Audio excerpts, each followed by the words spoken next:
you can see on the screen, everyone's very excited because they see you, Professor Dorothy Roberts.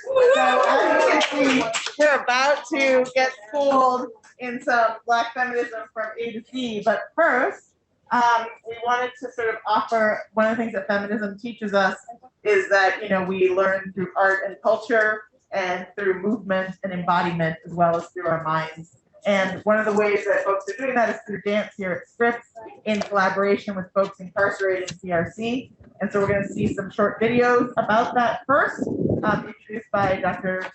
Suchi Branson. I don't know why I just gave you a doctorate, but welcome. Thank you for the official doctorate. Appreciate that. Thank you. Thank you. We're so happy to be here. Is this needed? Yes? Yes. Okay. So we're happy to be here. Hello, Mukhtar. Glad you made it. And share this work we've been doing inside. I'm a choreographer and curator and what I come to call choreographic abolitionist, and doing work with critical resistance for quite a few years, and a bit with CCWP as well. Honored, of course. And I have a job here at Scripps teaching dance. And so one of the things we've been doing over the past, since 2016, is going inside the prison and dancing. And my feeling about it is that we're working on the outside to change the system, and we're going inside to create spaces where folks can have, as a couple of the guys have said, freedom time. That's what they've been calling it. Freedom time dancing. Dancing when you're living in a cage seems like it's a pretty powerful thing to be doing. And so we're honored to facilitate that. And I do want to remind you, just in case you were not aware, at the CRC prison, which is in Norco, California. It's just a few miles from here. Men's state, medium security men's state prison. There was just another death, COVID death, yesterday. So that's 253 folks died, not receiving their death sentence. So that happened, and it is happening. It still is happening. But I just wanted to show you, unfortunately, we were going to have live dancers here, but they are performing in the theater and they're still dancing on the stage. So it didn't quite work out, but we're so happy because this opportunity allowed us to share something from some very brief footage of a piece. I'll give you just a little context.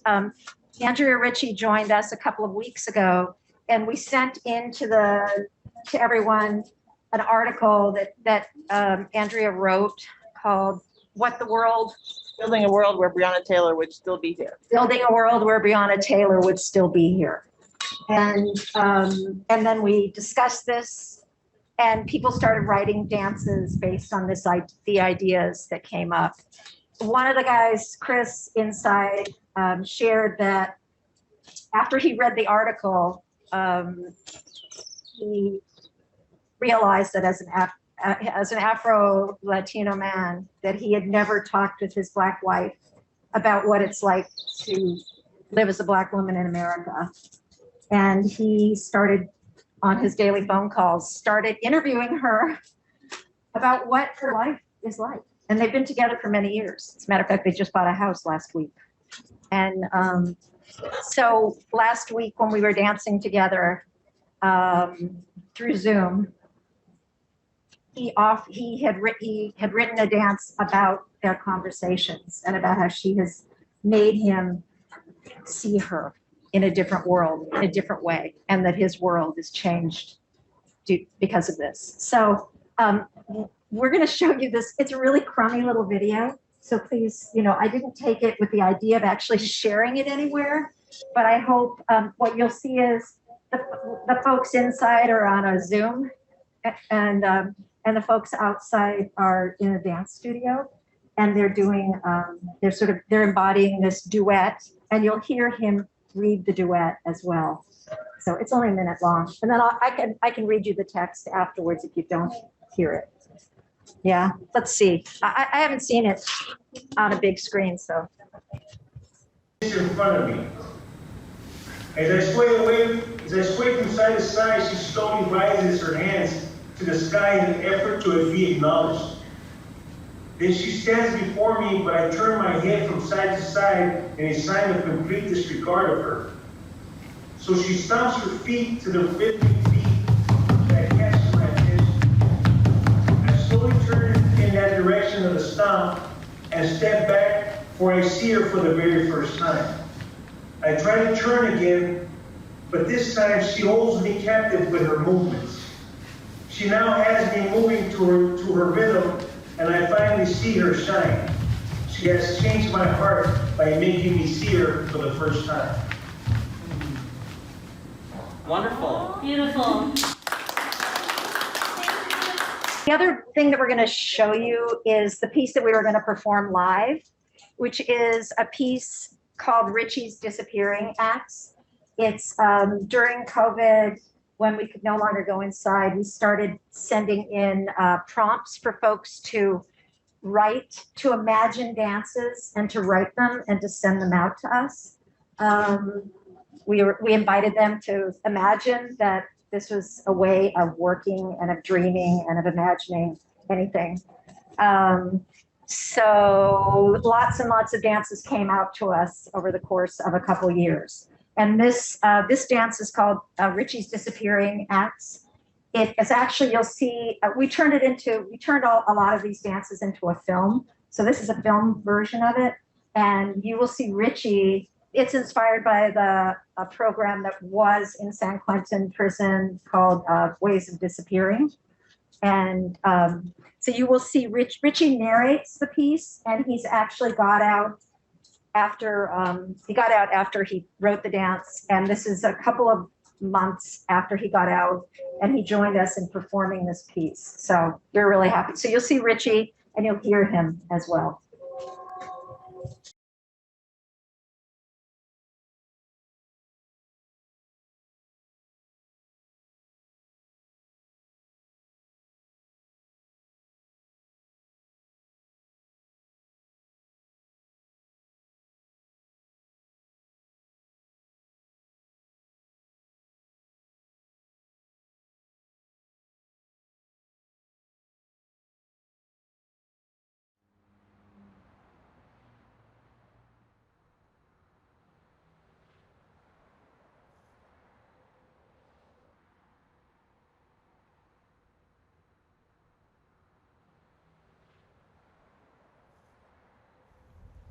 Safety and security, two nations' borders. It's Sunday, 3 a.m., Mexicali, Baja California, Mexico. The sound of an alarm wakes her to begin a ritual that she has completed once a month for the last 2.5 years. The click of an MP3 player that pushes out the words Pavarotti's greatest hits fills a peaceful space with life. Depending on who you ask, music is what brings all of us together, whole, as does distance bring our space two parts, hearts as one. After an hour of pre-rituals, shower, coffee, and hair, she's slowly backing out of the driveway into the still, quiet streets of Mexico, heading toward a day filled with checkpoints, questions, searches, and a person's attitudes, sometimes empty of human kindness and empathy. Dame claridad y tranquilidad, lucero de la mañana. Dame luz y dame calma,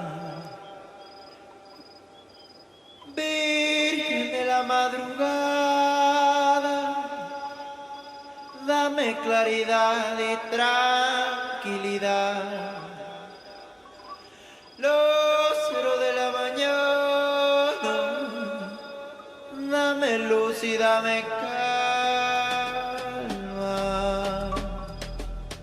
Virgen de la madrugada.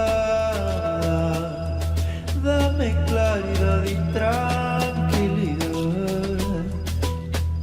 lucero de la mañana. Dame luz y dame calma.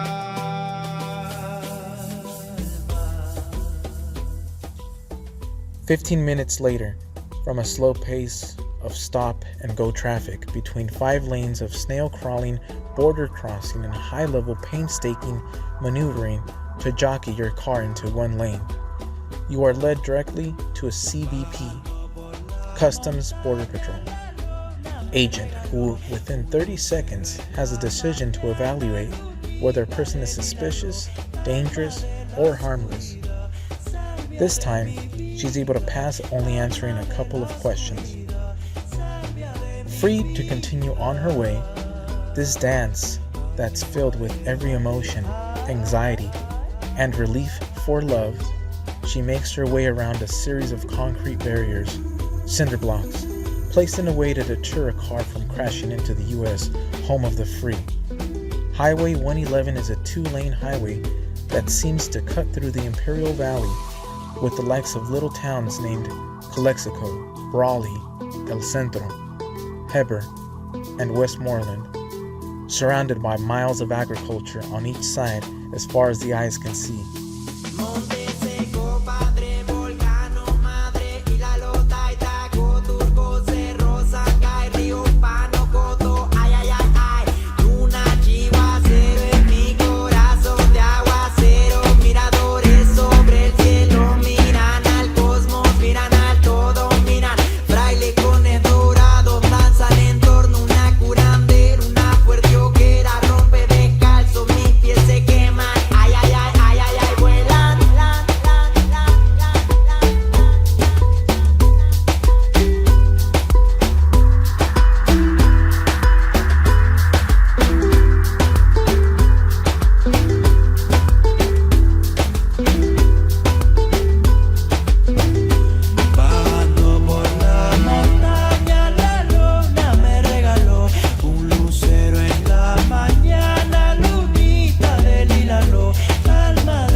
Suspended in her thoughts, in time and space, with a blink of an eye, she's already turning on her blinkers while approaching Highway 91 East from Highway 60 West, downtown Riverside, California, and 15 minutes out before reaching Norco, California. These last few minutes on the freeway seem to melt away with time between each exit a mile apart from each other. Van Buren, La Sierra, McKinley, and Highway 15 North rushed up so fast that she almost passed her exit. Gathering her thoughts again and a whole new set of decisions to make, she exits 4th Street in Norco, California, only a few blocks away from seeing her esposo, pulling alongside of CDCR Cal Rehab Center and parking in a parking spot close as possible to the reception office. Exhaling and feeling a sense of relief and safety, regardless of the long spaced out interrogations offered by CBP and CDC officers asking the questions and able to relieve each potential suspect. My wife's journey started at 3 a.m. and ended 7:30 p.m. on a Sunday each month. The 5-hour visit passed by so fast, it felt amazing, and it was her time to refresh her batteries as well as her husband's too. A wife's journey.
Ritchie's Disappearing Act.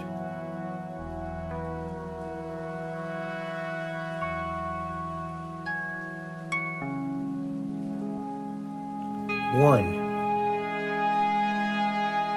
it's always away from here. I disappear.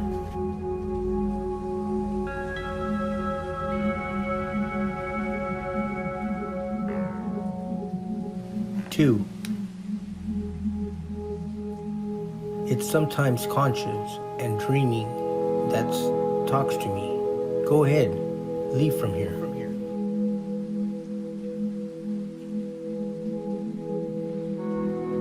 Three, I always disappear from here. So, here we go.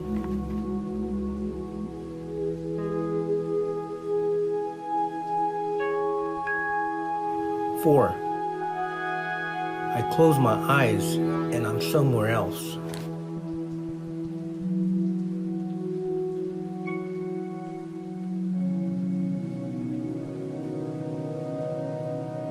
Five,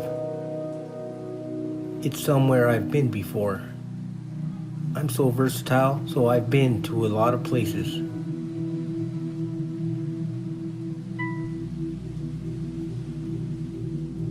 Six, lately I've been skydiving, something I have yet to do. So I disappear in the sky full of clouds, free falling.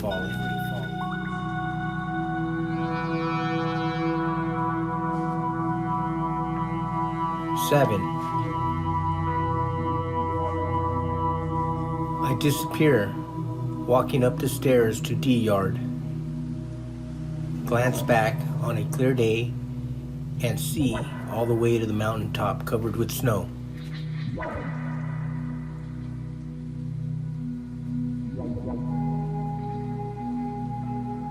Eight, I disappear and I'm a cowboy, literally riding my horse on the other side of these barbed wire fences. Half a mile from here is a river bottom. I'm on the Winnie the Pooh trail. I open my eyes and realize I'll be there 4 months from now.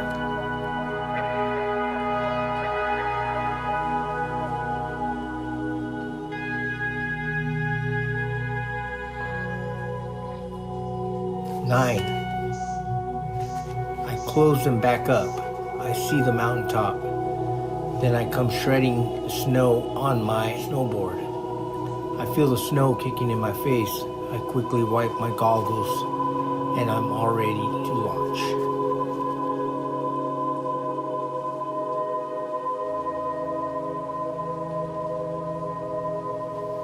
Ten, the next place I disappeared to is surfing at Newport Beach or Huntington Beach.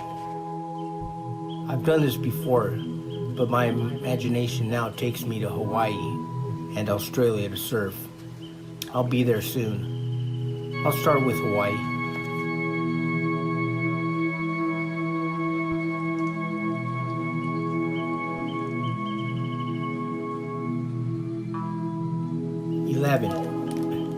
When I pray and also meditate, I definitely not here.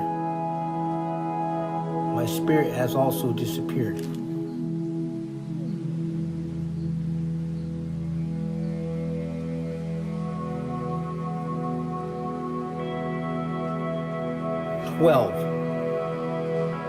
It is possible to disappear without eliminating me.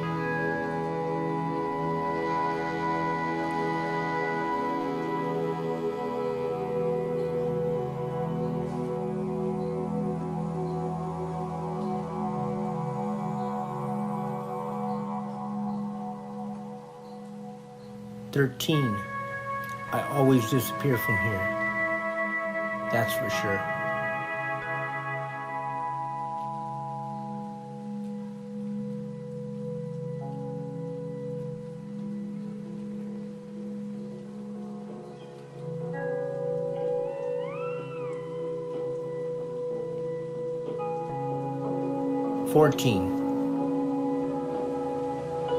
When I hear certain songs, I disappear.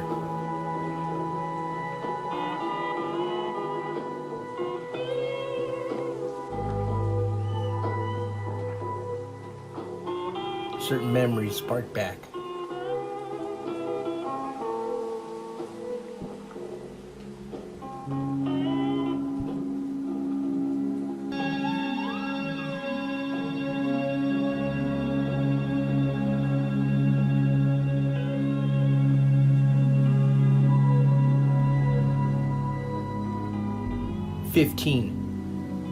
I disappear with certain scents, which also sparks back certain good memories.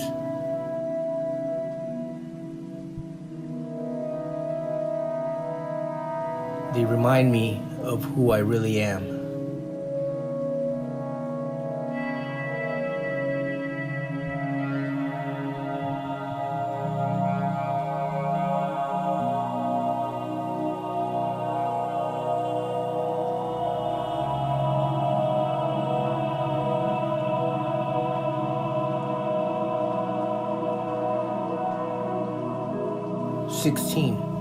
I disappear when I am at my bed watching TV with my headphones on.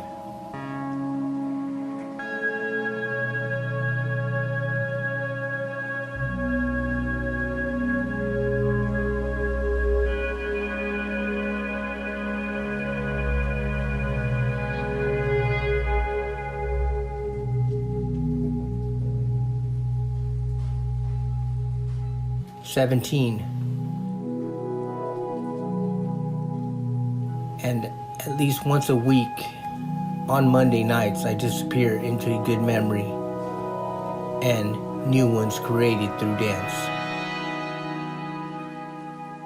I've disappeared.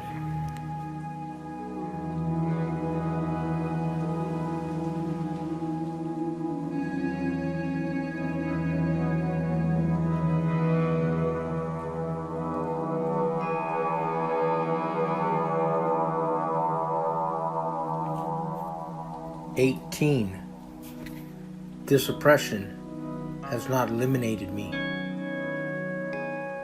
simply disappeared me, lost me in a memory.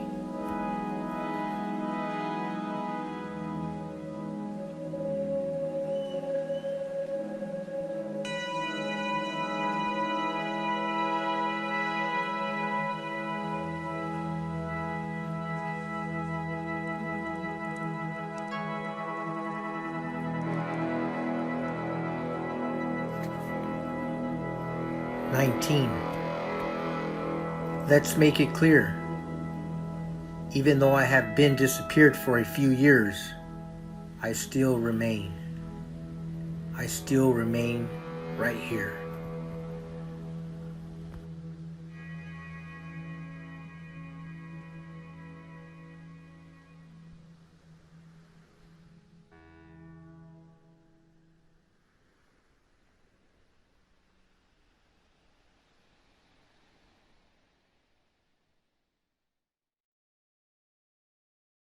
Virgen de la madrugada,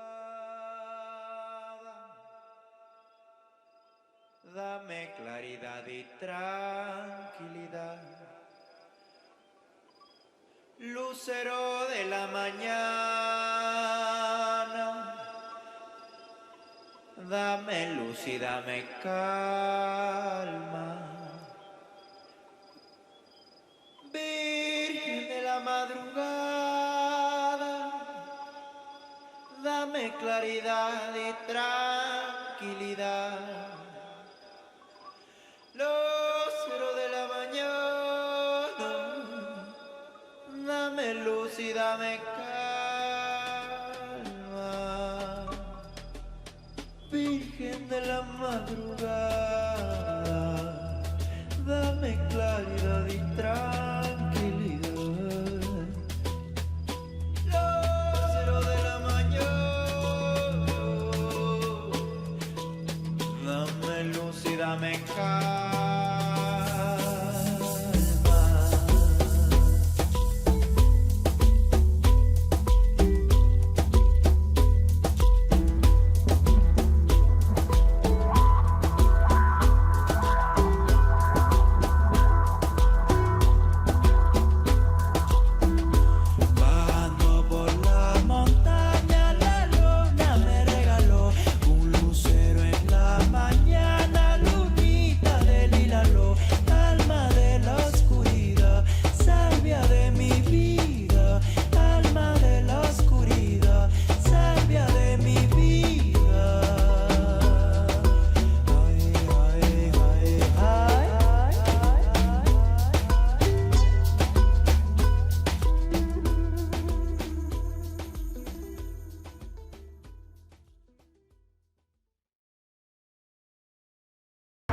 you all.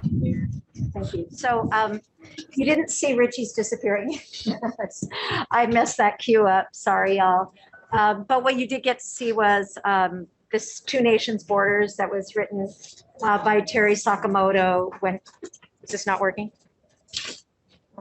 Closer. Yeah, okay. Written by Terry Sakamoto, and it was read, and the person who's doing the tape was Mark Anthony Charkas, who danced with us for like 3 years inside. And when he got out, he's like, I want to do something. So he both narrated the piece as well as was in the piece with the tape. And as you could see, the tape was, actually this is a perfect piece because this is all about the care that women and partners and families, and that means women of color, Black women, brown women, are sustaining huge swaths of community, which we talked about this morning, of course. So yeah, this is that dance. I will say the last time we showed this film in a film festival, which we've been trying to just get all of this out, all these stories. And Terry, who's out now, was sitting in the front row of the film festival, holding his phone, and his wife, who's still in Mexicali, was on the FaceTime watching the film festival. So it's this beautiful adventure, and I'm so honored. Thank you for having us here. The project is continuing, and we'd be honored to come to any of your communities. And there's always folks here who are engaged with this project, and we have to keep going on. This is Mokhtar Ferbarash, who wrote Dances Inside, and I asked him to swing by, and you don't get to say anything because, hey, we're going on, and I took too long anyway. So my dear friend, but talked with him. I mean, speaking of writing dances while you're in COVID lockdown and not able to get out of your space for more than ever for 2 years. So we can talk later. And thank you all, and may the force be with us. Thank you so much for being here. I had no idea that you would be here, or I would have made room on our very packed schedule, so I apologize, but do please connect with folks afterwards. And also just, I mean, the technology has been playing with us all day. Mercury is doing something, but the power of that dance was amazing. I'm so glad we got to see it. And just seeing the folks, when you saw the folks up in the Zoom, they're in CRC dictating dance to people outside, right? And so to be able to be part of that process and see it is really amazing. Also really amazing is Dorothy Roberts, who's been patiently waiting and actually agreed to stay overnight away from home another night so she could join us today. So that's the only reason I'm anxious to get us to her, because it's getting late on a Saturday evening, and Dorothy's in the midst of a book tour because her book Torn Apart came out 2 days ago. So everybody give it up for Dorothy Roberts joining us now to kick off the first bit of this next panel. And I'm just waiting for her to show up so I can see her, but I can't. Oh, there you are. Hi. I needed special permission. And here I am. Welcome, Dorothy. Appreciate you so much. It's so good to see you. Thank you. Everyone here is thrilled to see you, and so is everyone online.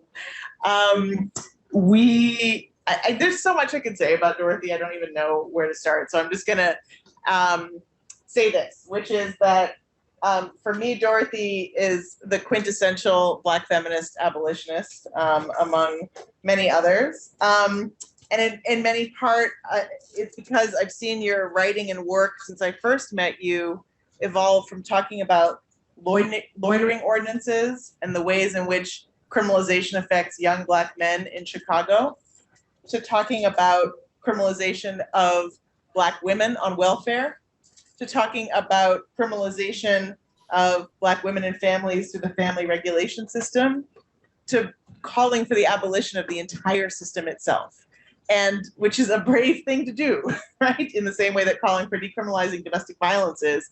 And I've watched that trajectory and been just informed and taught and illuminated and challenged every step of the way. And I'm so grateful to you for that labor. And it feels like a quintessential Black feminist journey, because it really is about understanding criminalization, policing, and punishment through the lens and standpoint of Black women, and that takes you on a journey that inevitably leads you to call for abolition, not just of policing and punishment and surveillance, but of every system that criminalizes. So Yes.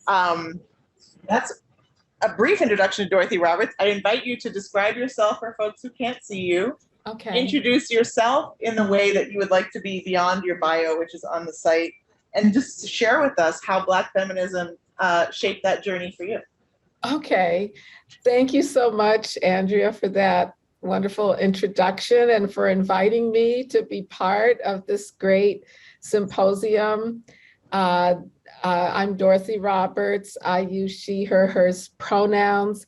I'm trying to see what you can see. I have a blurry background because I'm in a hotel room, and I have my hair is locked. I have, I guess, what would you call that, tan skin and glasses. And I'm wearing a blue sweater. Actually, I also have a beautiful necklace on and some nice earrings that are hard to see. And that's what I look like, I think. And I'm right now in Boston, well, actually Cambridge, Massachusetts. I don't know what land I'm on. I'm guessing maybe it's the Lenape tribe, because that's also the Lenape people in Philadelphia. I think that they were all along the East Coast, but I'm sorry that I didn't think to figure out that. It's been kind of a rushed visit here in Cambridge and Boston.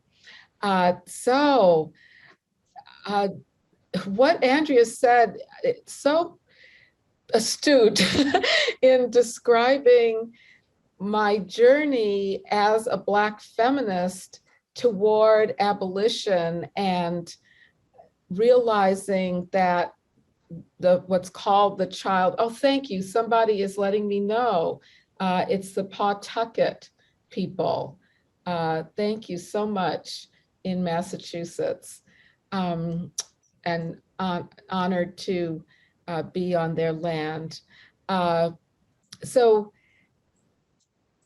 the book that I just finished writing, Torn Apart, just could not have happened without Black feminists and abolition feminism in particular.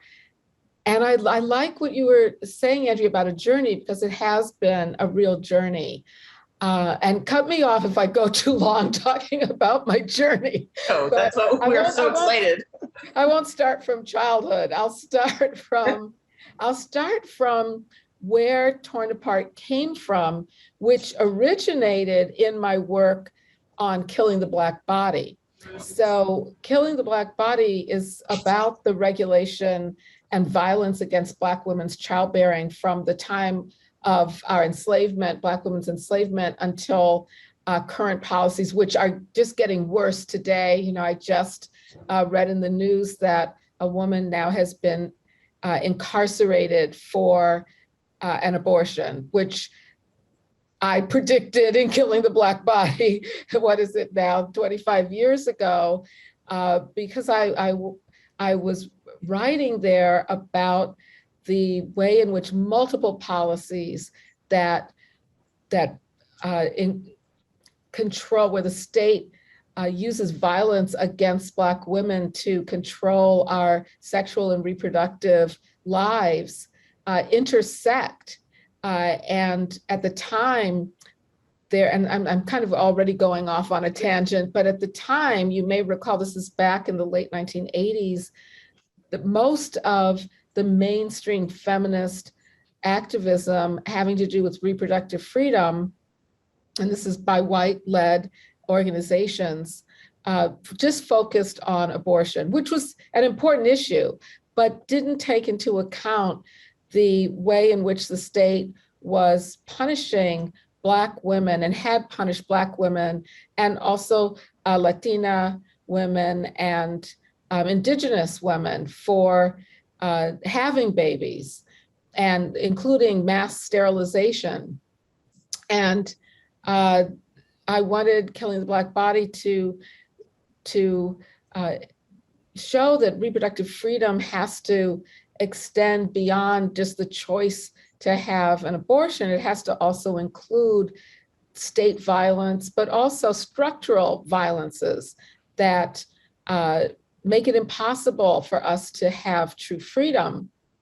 And so I warned about the way in which the prosecutions of Black women for using drugs and having babies would also be part of a campaign to punish people for having abortions as well. In other words, it's one integrated system of control and violence.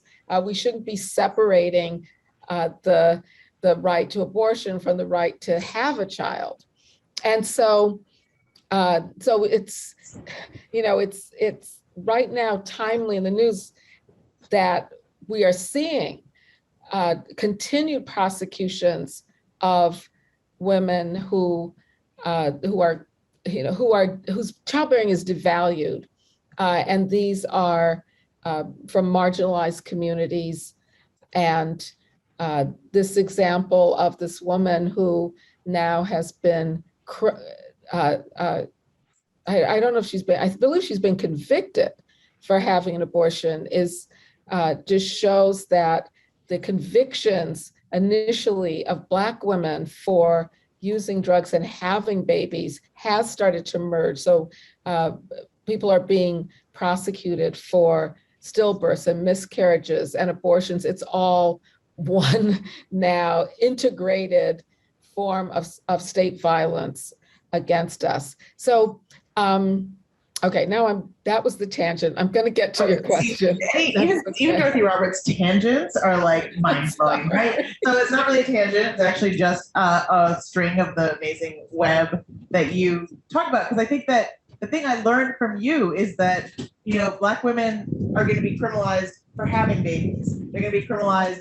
for not having babies. Yes. They're going to be criminalized for harm that comes to their babies. They're going to be criminalized for whether it's someone else doing it or some projected or perceived harm. And that ultimately the center of that is criminalization of Black women, right? Absolutely. So we focus on the act or the this or the that, but what I learned from you is it's actually, as you said, about killing the Black body, about criminalizing Black women, queer and trans people's bodies. And once we understand that, then we're not only focused on the cops, and we're not only focused on one abortion law, and we're not only focused on one institution. So that was not a tangent. That was an introduction to your work. Absolutely. And it's to our disadvantage to have these, this focus also on just preventing interference from the state and not also working to radically transform a society where there are all sorts of barriers to reproductive freedom, not just state laws. These bans, yes, are an onslaught against us, but it's more than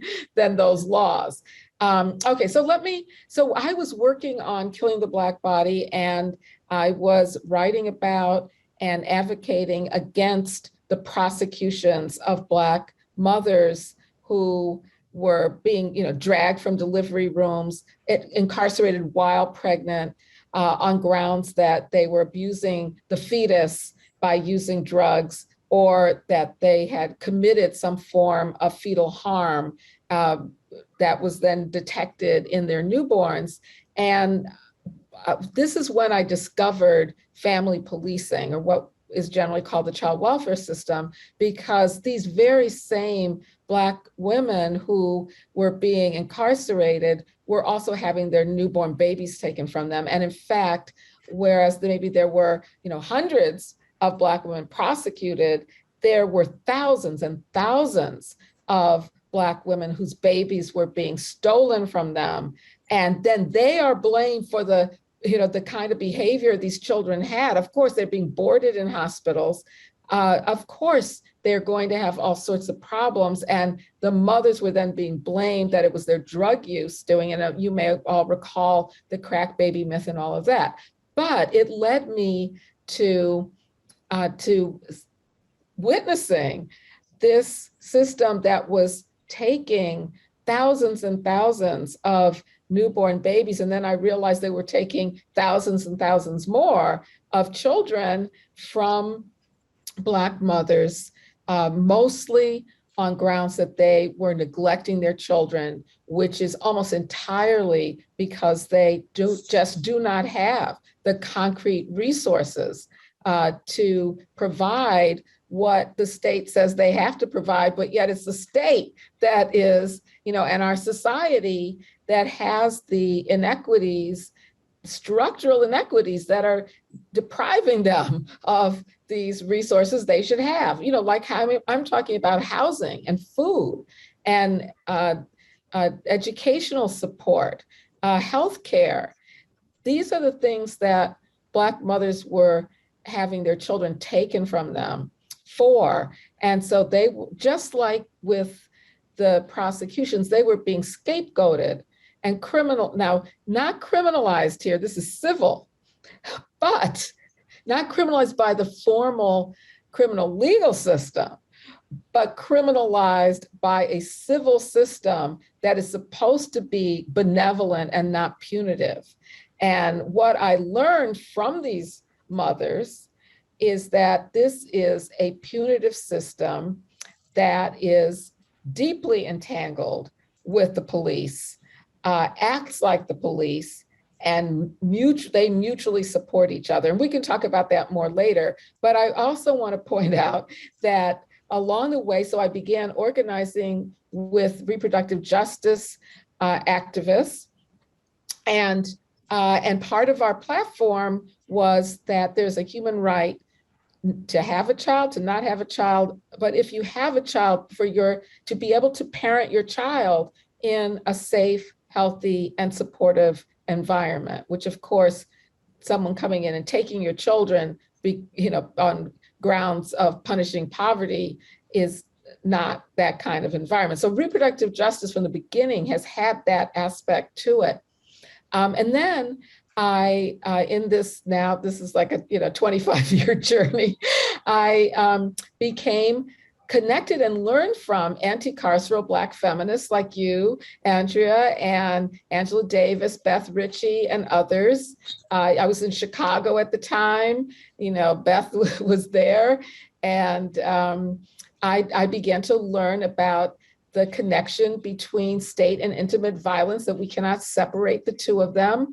I learned about the concept of, carceral logics, that we cannot rely on a violent carceral system to address violence in our homes. That doesn't make any sense, to call on a violent institution to address violence, and that we need to replace this punitive approach to meeting human needs, to keeping people safe, replace it with a radically different approach that truly cares for survivors, which this system doesn't do, that holds violent people and institutions accountable.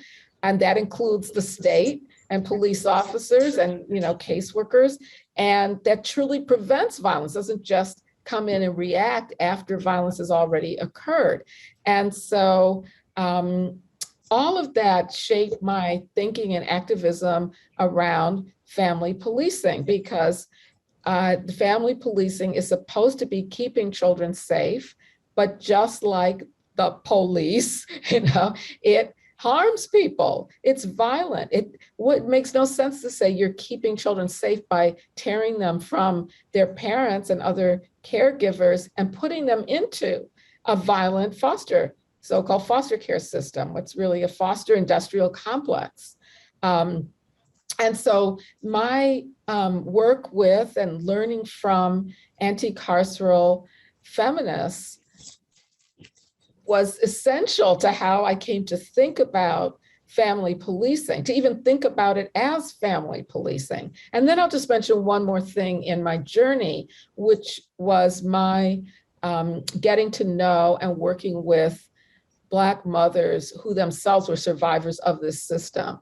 The term that we're using is system impacted parents, but it's mostly at the forefront. Black mothers who have had their children taken from them. Many of them have been able to be reunited, sometimes after years of their children being apart from them and being supervised, surveilled, supervised by the state agency. And they are organizing to end it. And so I get my inspiration from them. I get my strategies from them. Torn Apart, most fundamentally, is a book for them, to give them the documentation that they need, to inspire them, to help their voices be heard, as much as I can, and to work with them to build a new movement. I think we can call it a movement now, to abolish the family policing or family regulation system and replace it with approaches like mutual aid and other kinds of approaches that we know work better, transformative justice, work better at supporting families and keeping children safe. So all of, that whole journey was a journey of Black anti-carceral feminism, and allowed me to see that this family policing system is a carceral system, and that it is, everything you have learned, all of you out there, about the prison industrial complex, it all maps on to family policing. The only difference is that people understand that prisons punish people, whereas people are fooled into thinking that family policing is some kind of benevolent social service agency. And we can get into this more if you'd like, Andrea, but they bring cops into the home, and in some ways they have more power than the police, because they don't even attempt to follow, and judges don't make them follow what restraints are supposed to be on the police. Now, of course, the police don't follow those restraints, but at least there's a sense that when they don't, that we should be, there should be an outcry against it. There is too little outcry against this system that doesn't even follow the Constitution. Like they don't even pretend that the Fourth Amendment applies to them. And they don't pretend that there's such things as Miranda warnings when it comes to them. And it actually gives the police more power because they latch on to caseworkers to come into people's homes in ways they wouldn't be able to do other. Of course, and I don't want to pretend that they do follow any of these supposed protections, the police, but at least there is a movement that says that they are being violent, that they are part of, a fascist state. People don't think that about the so-called child welfare system. They think that it's flawed, but they're still trying to do good. And that's why I think we don't have the same kind of abolitionist and broadly abolitionist stance against it, which we should.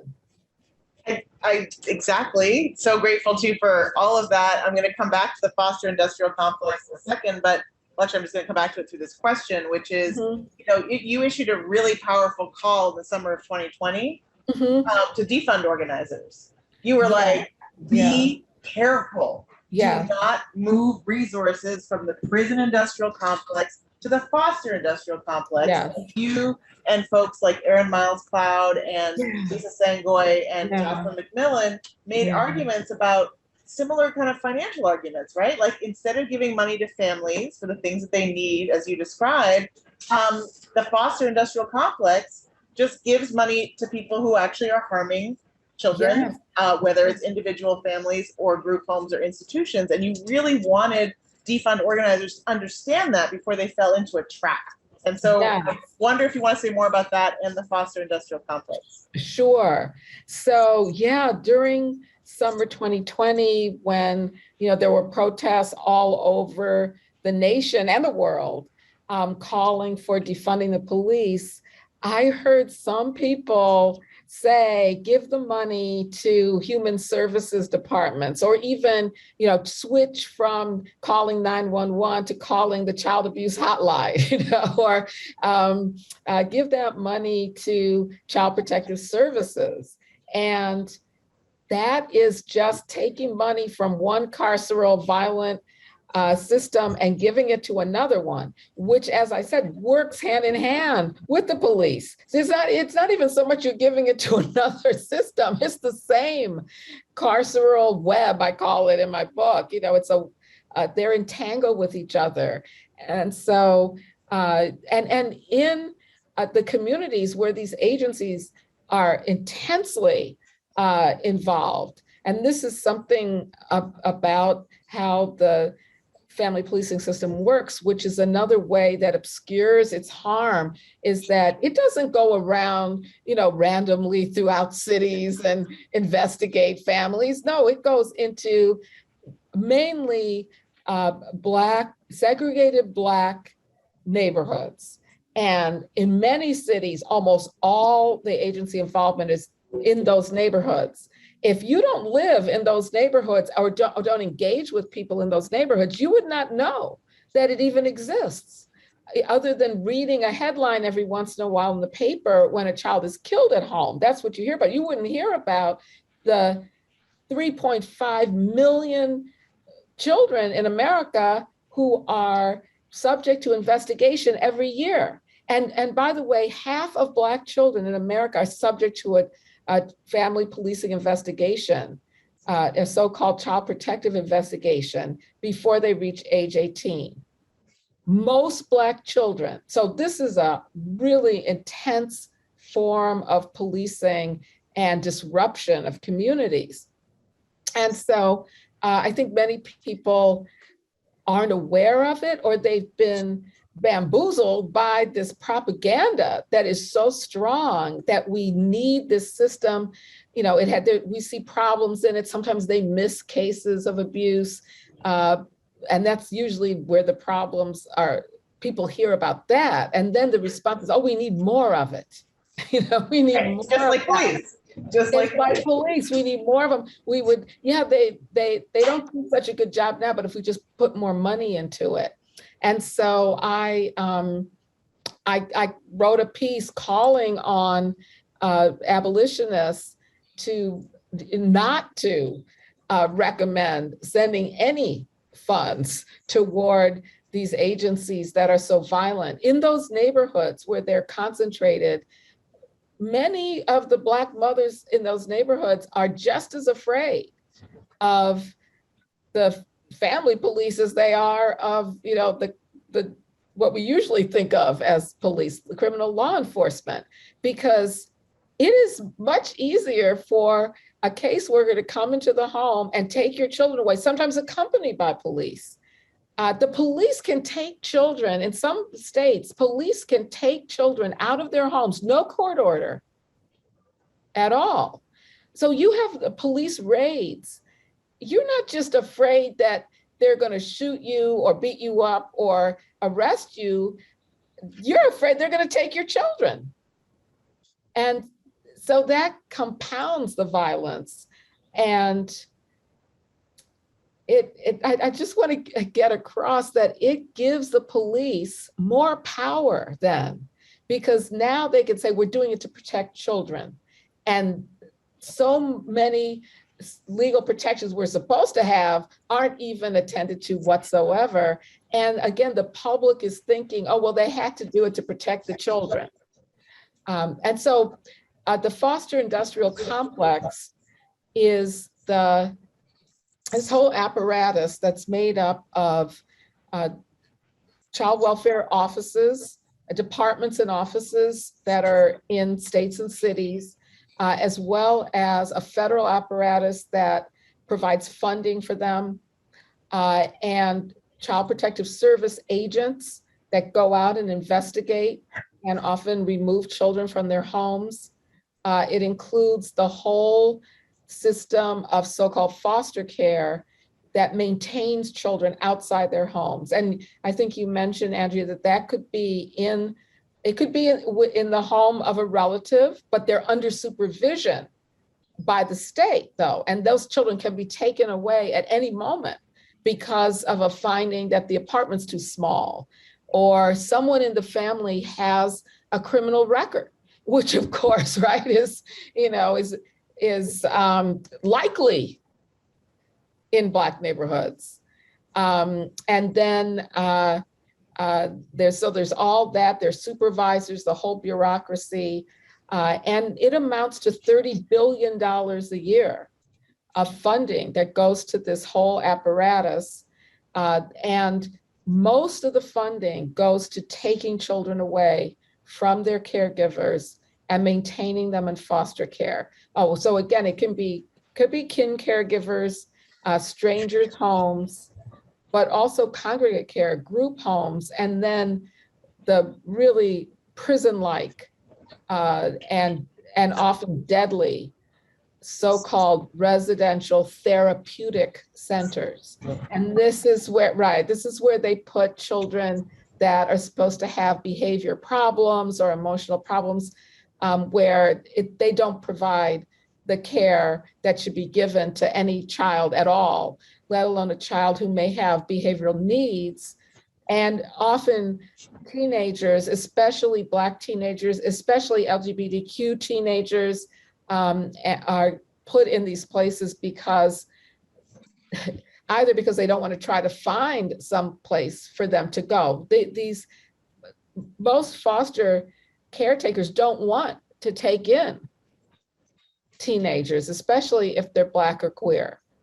And there's also, I mean, the way they're treated in many homes is horrifying, let alone in these centers where I describe cases where children have been killed by the staff for not conforming to whatever the rules are. And it's not a social service program. It's an industrial complex where many, many, many people have a financial stake in keeping children separated from their families and in foster care. That's how, well, most states now have some form of privatization. Some of them are run by private corporations. The whole foster system is run by private corporations who have a financial incentive to keep children away from their families and also not to provide the care. The care costs money, so they're trying to skimp on the money.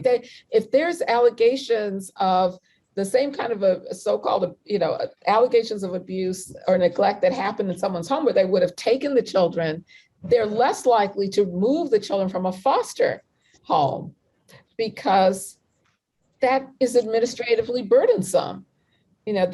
They ignore all the time the cases of children who are harmed in substitute situations.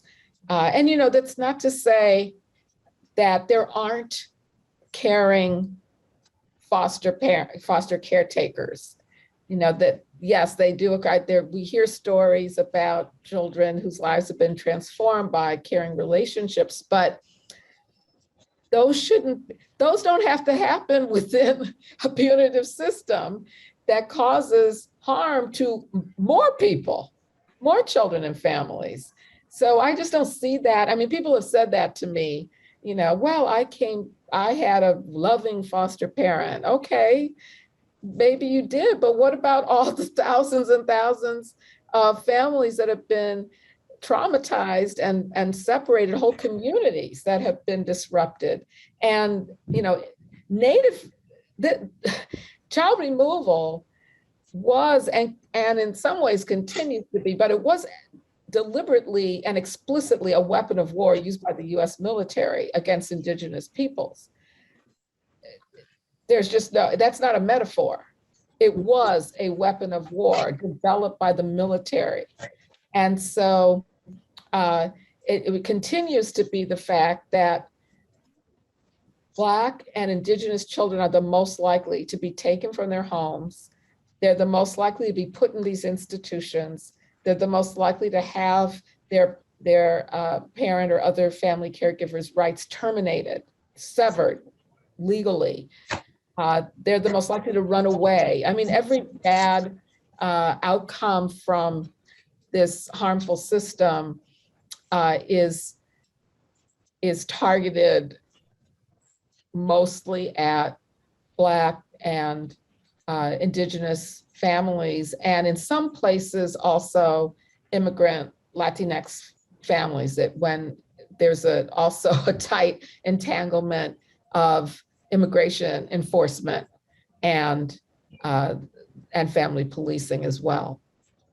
See me taking notes, right? It's just like there's so much in there, and I hope people are seeing the parallels between the conversation we just had about carceral feminism and about this notion of building up a system to protect people, and how the criminalized survivors are the young people and the families who are torn apart in this way, Yes. affecting the same people who criminalization targets generally. And it's about resources. And then we lift up the one situation, because similarly people say, well, you know, when I was abducted in the woods and the cop, you know, came and got me, like, what about that? It's like, can we imagine a different system where that wouldn't have happened in the first place? Exactly. And then when it did happen, if it did happen, that it's not that someone wouldn't come for you. Someone probably would come sooner and better and faster, and not threaten to kill everybody while they were at it, right? So it's imagining like what we would want instead. And I think there's so much that you do there too, because I'm sure you get those questions. We get, what about the rapist? I'm sure you get, what about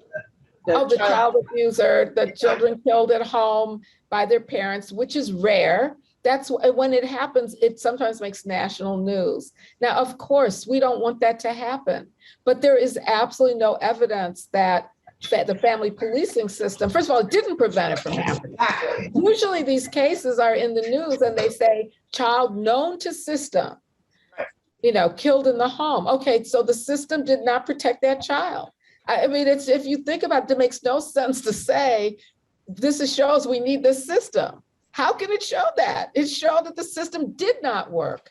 And we also know that there are better ways to ensure safety of children that don't require the system. Also, every time they point to some positive case, you know, they love to put a panel, and I'm not disparaging these children at all or making fun of them, but they love to put together, these child welfare agencies, you know, a panel of children who aged out of foster care and went to college. Okay, but most children who age out of foster care don't go to college.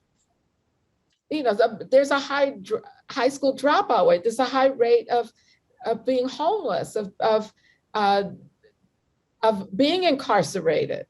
So, you know, pointing to the exceptional cases to me is an indictment of the rest of the system.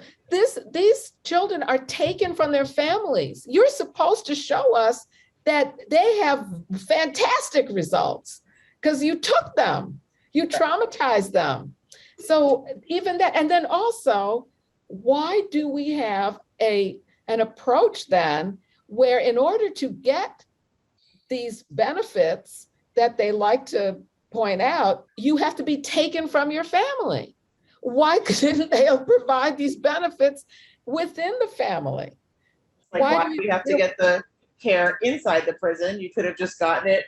You should have gotten it everywhere. Exactly. There's so many parallels, Andrea.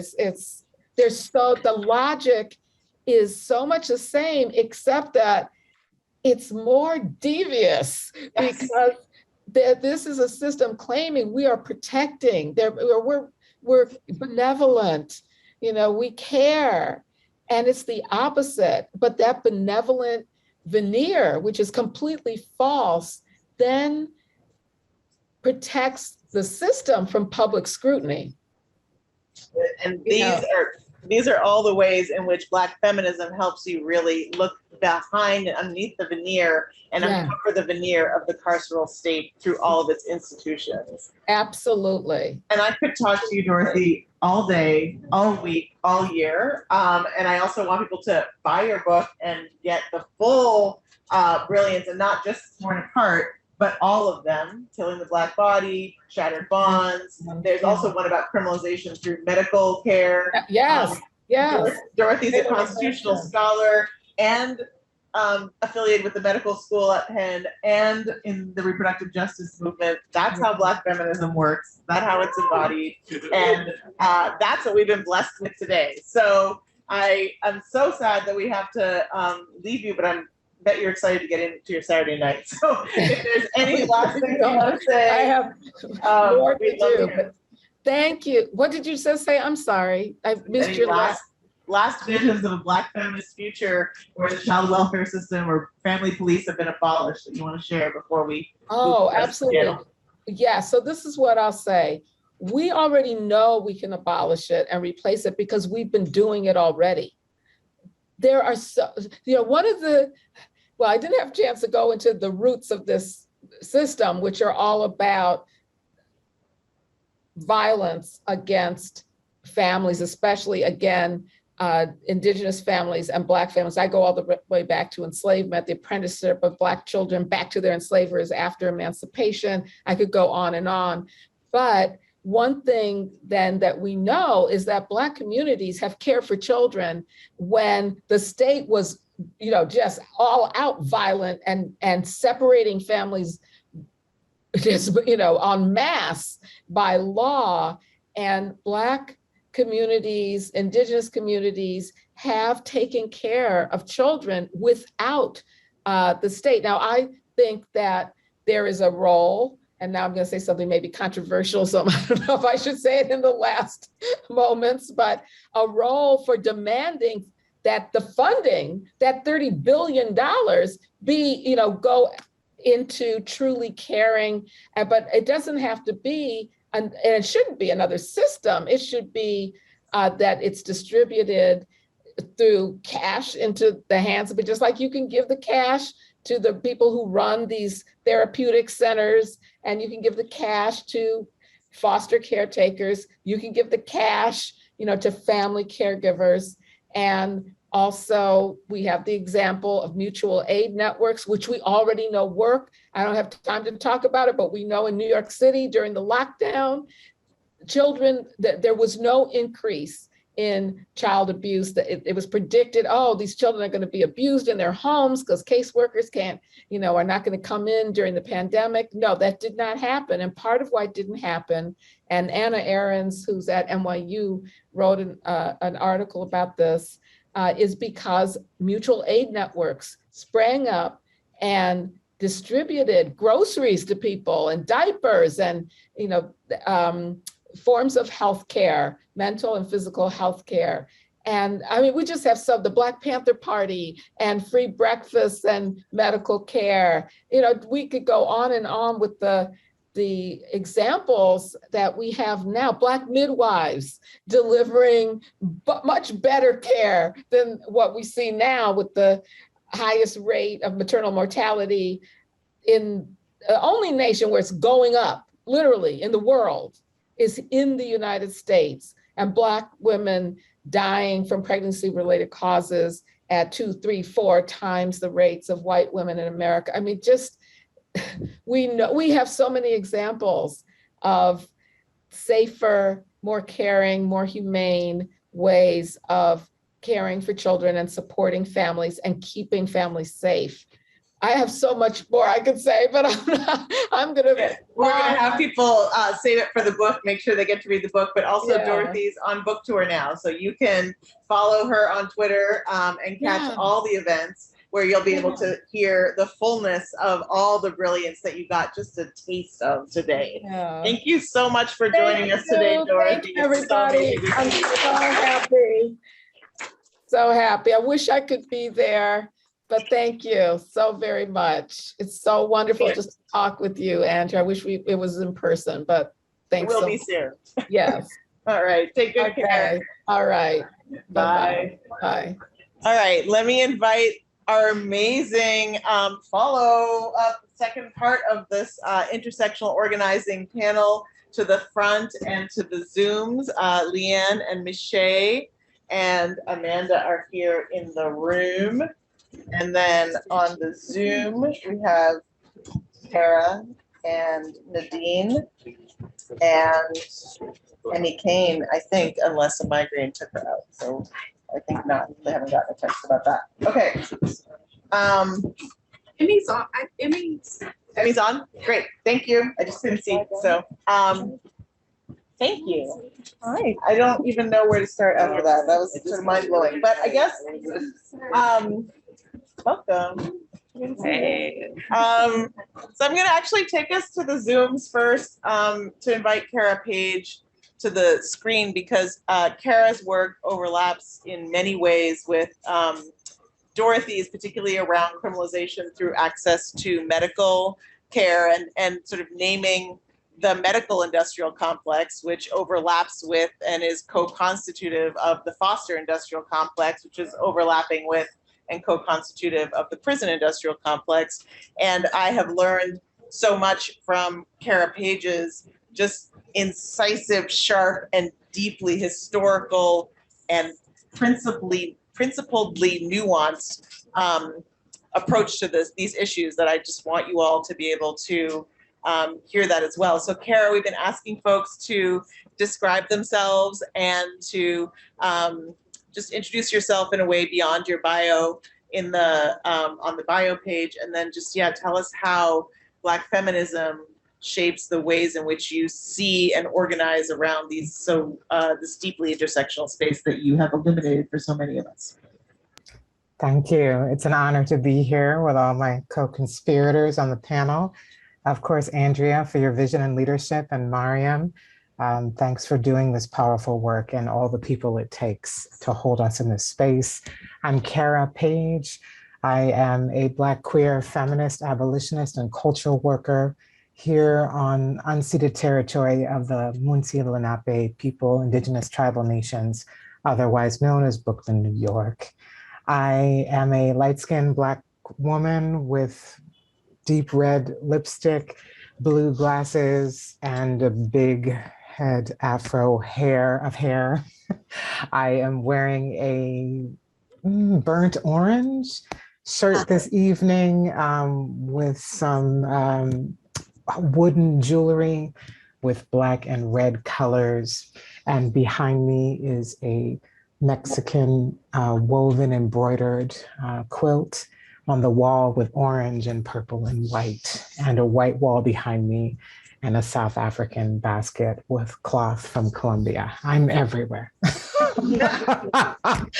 I will briefly answer your question. I know we have a lot of voices in the room, so I will say that I'm here representing the Kindred Southern Healing Justice Collective, a 15-plus-year-old collective. We are the co-founders of the Kindred Southern Healing Justice Collective, a network in the Southeast that has been working together as doctors, nurses, birth workers, social workers, transformative healers, and organizers and cultural workers seeking to disrupt the medical industrial complex by entering, even naming the role of oppression and societal carceral institutions that have controlled our bodies, and using healing as a way to say, how do we heal from generational trauma, from colonization, slavery, and continued carceral and state violence by actually uplifting and decriminalizing the role of healers, health practitioners, and birth workers who are seeking to disrupt the state in using medicine and science as an extension of slavery and control of our bodies. I'll speak to my experience of how feminism has shaped my work, and really want to lift up Dorothy Roberts' words and the many Black feminist global South abolitionists that have guided me, and wanting to name that for me, feminism is at the intersections of interrupting the state, but more interrupting generational trauma that we have collectively experienced from racial capitalism, from slavery, from colonization, and so on and so forth. That Black feminism has helped me to shape, to reimagine and imagine and generate new ways of honoring our collective political liberatory practices that are not only traditions of resistance, but also traditions of healing, recovery, reclamation, imagination, and dreaming. For me, Black feminism has been critical to push against the carceral state and push into ways that we can co-create collective care and safety that draws on lineages of traditions of liberatory ways we have held our people, taken care of each other, yes, during COVID and during slavery and during war and attempted genocide, and really understanding these are not ad hoc practices, but actually political resistance traditions used to help us exist and resist and claim earth, energy, body-based traditions that are integral to political practice. I also want to offer that here in doing this work around the prison industrial complex, unfortunately, medicine and scientific racism is not always brought into the space when we're understanding the impact of long-term carceral institutional violence. So for me, critical to Black feminism and the many Black feminists that have shaped my work, from Audre Lorde to Aurora Levins Morales to Dorothy Roberts to Andrea Ritchie, Beth Ritchie, the Insight crew, so many people, to understand how eugenics and old ideas that have pathologized these ideas of our bodies, Black and brown, immigrant and refugees, queer, trans, and gender nonconforming, incarcerated people, sex workers, people who are substance using, that we're always seen, and disabled people, that we're often seen as those that are dependent on systems. We're seen for disease or pathology because we are assumed to not be reproducing for the wealthy elite. If we have our own traditions of economies, if we have our own traditions of survivals that are outside of state already, state has come for us to always put us at the center of policing, surveillance, controlling, and killing us. And so for me, Black feminism must center and does center a relationship to our bodies and the sacredness of body, earth, liberation, and healing as political traditions for our survival. Thank you. Every single time, Cara, you just blow my mind, and I come back to you around what disability justice organizing looks like in this time. Okay. Right. Leanne. Immigration industrial complex. Tell us how feminism helps us understand organizing, or that intersection, and then we can come back to what the organizing looks like, but how feminism helps us understand. And we heard a bit from Harsha this morning and others around that, but want to hear particularly from the perspective that you've been doing around how that helps us understand solutions as not solutions. Yeah, thank you, Andrea, and also, is this on? Oh, thank you, Andrea. Thank you all for being here. I know it's late in the afternoon, it's getting hot, so I'm just really grateful to have this space with you all. So I look at provisions, immigration provisions in the Violence Against Women's Act that were created to provide forms of protection for undocumented survivors of gender and sexual violence. And I was actually a research fellow up in the Bay Area. I was working at this organization, and these new provisions had just come out at the time, and folks were really excited because it was sort of one of the first forms and first tools that people could use for their clients. And I was talking to folks, interviewing folks, and trying to learn more about what was going on. But each of these types of visas require survivors to cooperate with law enforcement in order to be eligible to apply for the visa. So you're cooperating not to actually receive the visa, you're cooperating just to be eligible to apply for the visa, right? And so the question is, what happens there? What happens to advocacy work? What happens to relations? What happens to lives of survivors? How do we teach about this? How do we talk about this? And it's a very successful series of programs, right? And so part of having a feminist color analysis around this was what a lot of folks already said today, was to think about state violence as a form of gender and sexual violence through protection, right? That this form of protection is actually reproducing these terms and creating this category of the undocumented crime victim, not as a person, but as a legal category, and the kinds of expectations around race, gender, and sexuality that had to be performed in order to be a willing cooperator. And for me to sort of see that happen was to me a way to actually think about how a feminist intervention in the way immigration scholars and also ethnic studies scholars who are working around immigration were thinking about these types of tools as solutions, right? And usually they're thought about as solutions to resolve the violence of immigration and migration across borders, but actually this was reproducing that violence and making it look a little nicer, right? By having folks be willing cooperators with law enforcement and making it seem like an exchange, a mutual exchange that folks are willing to be a part of. And so it was important to actually practice that kind of refusal of that, and in a way that doesn't blame folks, right, who are actually receiving visas, a kind of feminist of color refusal that also doesn't expect people and blame them for actually participating in it, but to refuse it in order to find new ways to talk about it, about ourselves and with each other and other folks. And so that's kind of what my work is primarily about. But, you know, the truth of it is I think that critique also started much earlier when I was here as a student, and then later working in LA. I was working at a bunch of different nonprofit jobs. And in one, I was working at the Asian American Legal Services Center. And at the time, there was a coalition letter that was being spread around critiquing crack cocaine sentencing in LA County. And the organization that I worked at had a huge conversation about it. And senior leadership felt, you know, we couldn't sign on to this organization because we're an Asian American organization and we serve victims, not criminals. And that kind of framework was really hard for me and a bunch of other folks. And at the time I was really pissed, but I didn't really know how to explain it. And then Insight organized a conference, The Revolution Will Not Be Funded, over at Santa Barbara. And me and a bunch of other folks who were working there went to that conference.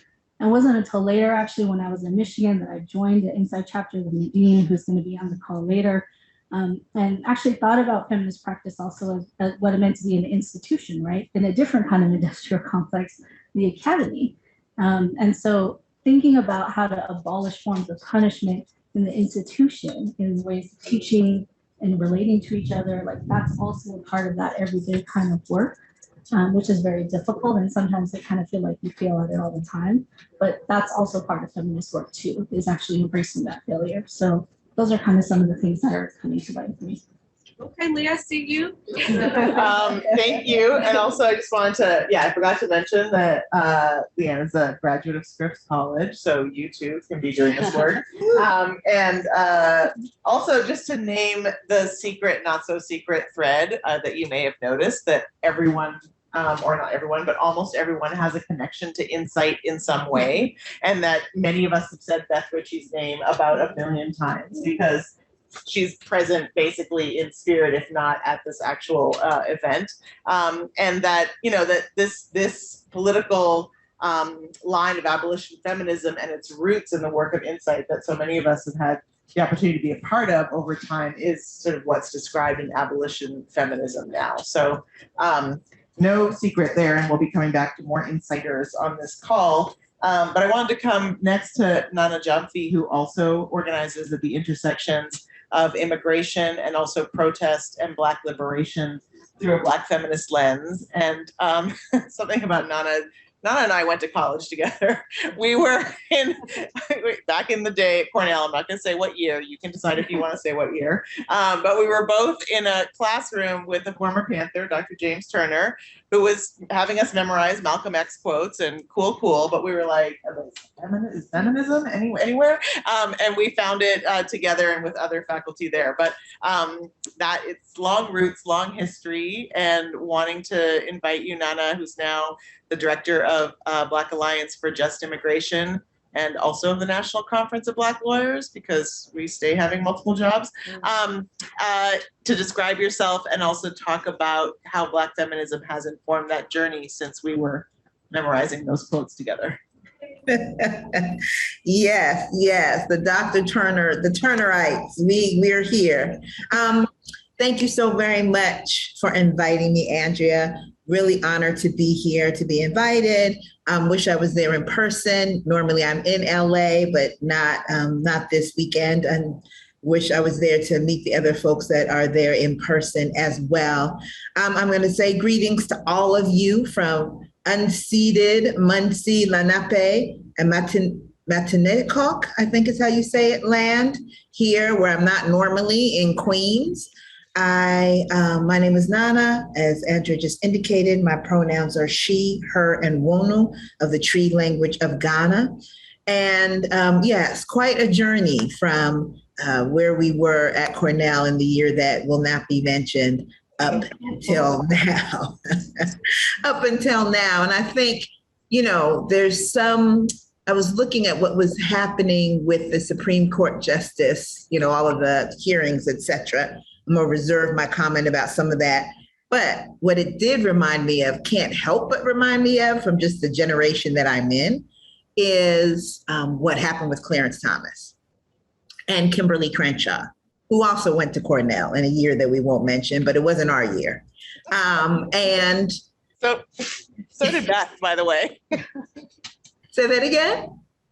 So did Beth Ritchie, by the way. Oh, okay. There's a Okay. whole I didn't know undercover, that. like, Black feminists who survived Cornell Club, but that's another story for another day. We need to have a club. Okay, that's another story. So, but then I also, once I got out of Cornell and came out to UCLA Law School, Kimberly was at UCLA Law School. And so, of course, that was fabulous, and able to connect up with her there and to talk about feminism in a different kind of way, right? As part of the conversation about critical race theory, and to begin to apply it to the ideology, I'll describe it that way, the political ideology that I already had, right? And it was in that time period, which I can say that because you all can look it up. So in the 90s, Blackness was definitely a really patriarchal space, and had, it was far from heteronormative, was to a large degree, about capitalism, like all of those things, all of those systems that actually are really oppressive, while at the same time talking about Black liberation and organizing. When I looked at the circles of the people that I was around, even though you had, like at Cornell, there was a lot of women coming out to LA. It wasn't a lot of women that were in that particular space, particularly being in law school. Interesting. I don't know why that was, but it wasn't in terms of where the space that I was in. And so I felt a lot of tension there, and working through that tension is what really made me more and more of an intentional feminist when it came to the ways that I tried to think about and work with folks around how we solve some of these issues and address some of these concerns that we have in front of us. And so in terms of, and that started off with the practice of law. So I am the president of the National Conference of Black Lawyers. Those were the first attorneys I ever saw practice law. It's interesting because people talk about the men that they know with NCBL, whether that be Lennox Hines or Chokwe Lumumba. But I remember these fierce sisters, many of whom are still around, like Ajoaya Toro, Sophia Elijah. And I remember some who have passed, like Iris Johnson Blight and Linda Ferguson, and just the lens that they brought to the work, right? And the way that they thought about the work, and particularly the way in which feminism has you looking at the most vulnerable, of the least privileged, of the people who are in need of help. And in doing that requires that you come up with ways that are solutions that are not going to then turn around and harm the same people that you're supposed to be helping. And so the frame for the work that I was doing, which was like work for pennies. I was just for pennies, Andrea, for pennies, but I'm not going to go into that pain.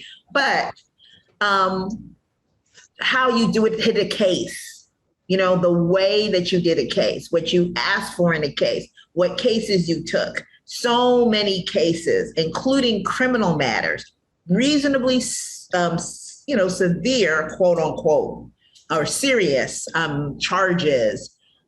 It's amazing when I look at it now, how many times we were able, particularly the women of NCBL, some of whom are not here anymore in Los Angeles, to convince the people harmed and the harmer to step outside of the legal system, of the criminal sanction system, and to try to handle it another way. Absolutely did not have the skills we have now, kind of half didn't know what we were doing. But what we did know was that we wanted to be able to make sure that people who were harmed in our communities, that, you know, were helped, that the harm was ended. And we also wanted to make sure that our people were not ending up in cages. We knew from being in those courtrooms that there's nothing, I don't care what court you're talking about, civil court, criminal court, family law court, there is no court where people leave unscathed. I don't care who the party is. I don't care if you're the bailiff, the judge, all of us get fried up in that place because of the way that the system is set up. And so to the degree that we can avoid that, we push towards that. And so when I came to Baji as the ED in 2019, it was really important to me to continue a journey that had already happened, was already started and moving at Baji, in taking this abolitionist feminist frame and applying it to this work that Baji does at the intersections of racial justice and immigrant rights. Most immigrant rights organizations are not looking at racial justice, particularly as it pertains to Black people. They all have like a, stock photo that they can pull out if a Black person is murdered that says Black Lives Matter, okay? They know how to say the language. They can quote you, Andrea. They can quote Miriam, Audre Lorde. They got all that down pat. But when it comes to actually saying, what are you doing? How is the policy you're pushing going to protect the person who is, Black, trans, migrant, who's undocumented? There's no answer there, right? And so this is and criminalized, let me add. There's no answer there. And so this is the space that Baji makes sure that we're able to think through and to figure out, so that we don't have, and we're not pushing policies that are harmful, and that we're pushing against policies that are harmful, with that focus, bringing to light and uplifting, centering as often as we can, Black women, femmes, folks who are queer, folks who are disabled, folks who are undocumented. And if you look even at the reports that Baji has been doing, particularly in the past 3-4 years, we have our, gender justice report on Black immigrant women, femmes, and girls. We have a report on African women trapped in southern Mexico who are trying to come to the United States to seek asylum here. There's a target on us.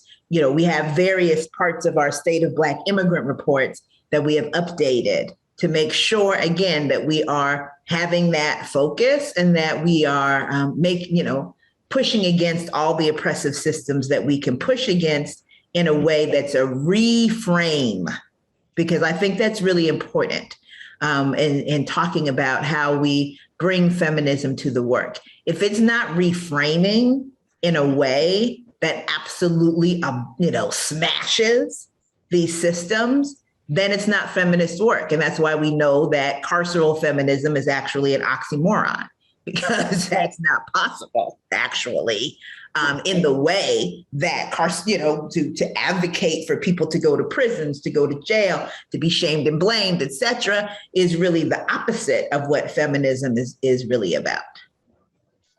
A word. Thank you, Nana. We will come back to you to talk about that organizing. I don't know where to go. There's just so many places to go, so many people to talk to, but I guess I'm going to go to the other lawyer who's not a lawyer, in the sense of it was a Black feminist abolitionist lawyer, because I think it picks up on a lot of what Nana was saying. And also because, yesterday there was a student panel here where all of you were talking about your theses, your undergrad theses, and, whether it's abolitionist to do one, how does it work? How does it serve abolitionist struggles, et cetera? And over dinner last night, Amanda Alexander from the Detroit Justice Center told me that her undergrad thesis turned into her PhD thesis and informed the work she does at the intersections of housing and carcerality and criminalization through the Detroit Justice Center. So describe yourself for folks and tell us yeah, how Black feminism informs that whole journey. Thank you, Andrea, so much. I'm so glad to be here and be able to be here in person from Detroit. I'm Amanda Alexander, the founding executive director of the Detroit Justice Center, and I'm a light-skinned Black woman with big curly hair. I'm twinning with my dear friend Andrea today, head to toe Black, so Black jumpsuit and a Black mask. So it feels really fitting and such an honor to speak, following Dorothy Roberts, just because her work is, much of my work would not be possible without the things that Dorothy Roberts has taught me about the family policing system, about abolition feminism. So I was an organizer, a student of history, and then became a lawyer close to 10 years ago. And when I started practicing in Detroit, I founded and was directing the Prison and Family Justice Project at Michigan Law School. And that work was directly informed by engaging with Dorothy Roberts' work. So I was representing incarcerated parents who are at risk of losing their children permanently, who are at risk of having their parental rights terminated because of the consequence of their incarceration. So under the Adoption Safe Families Act that was passed at the federal level in 1997, if a child is in foster care for 15 of the past 22 months, the state is required to start termination of parental rights proceedings. And so these are the types of cases that I was handling, representing incarcerated parents and parents who were involved in the criminal legal system and trying to get their children back out or just trying to maintain rights to their children. And I remember well a client who was not incarcerated, but she had some criminal legal system involvement, and we were trying to get her kids back out of foster care and returned to her. And she had done everything required of her. She had gotten stable housing. She had gotten a stable job. She was passing drug tests. And the judge told us, ma'am, I will not give you your children back because you have these warrants for traffic-related issues. Because she had been pulled over, couldn't pay off the court, couldn't pay off the tickets. And so she now had warrants out for her arrest. And so these are the types of cases that really drive home the fact that criminalization, it's really a question of reproductive justice. Things like warrants for unpaid traffic tickets, that's a question of who gets to keep their children, who gets to be a family, who gets to move freely without worrying that they're going to be pulled over. And so those were connections that folks like Dorothy Roberts, Andrea, and others helped me make in my own practice. And so I went on from that work that felt like very defensive work. So that was holding families together once the foster care system and the prison system had collided on them.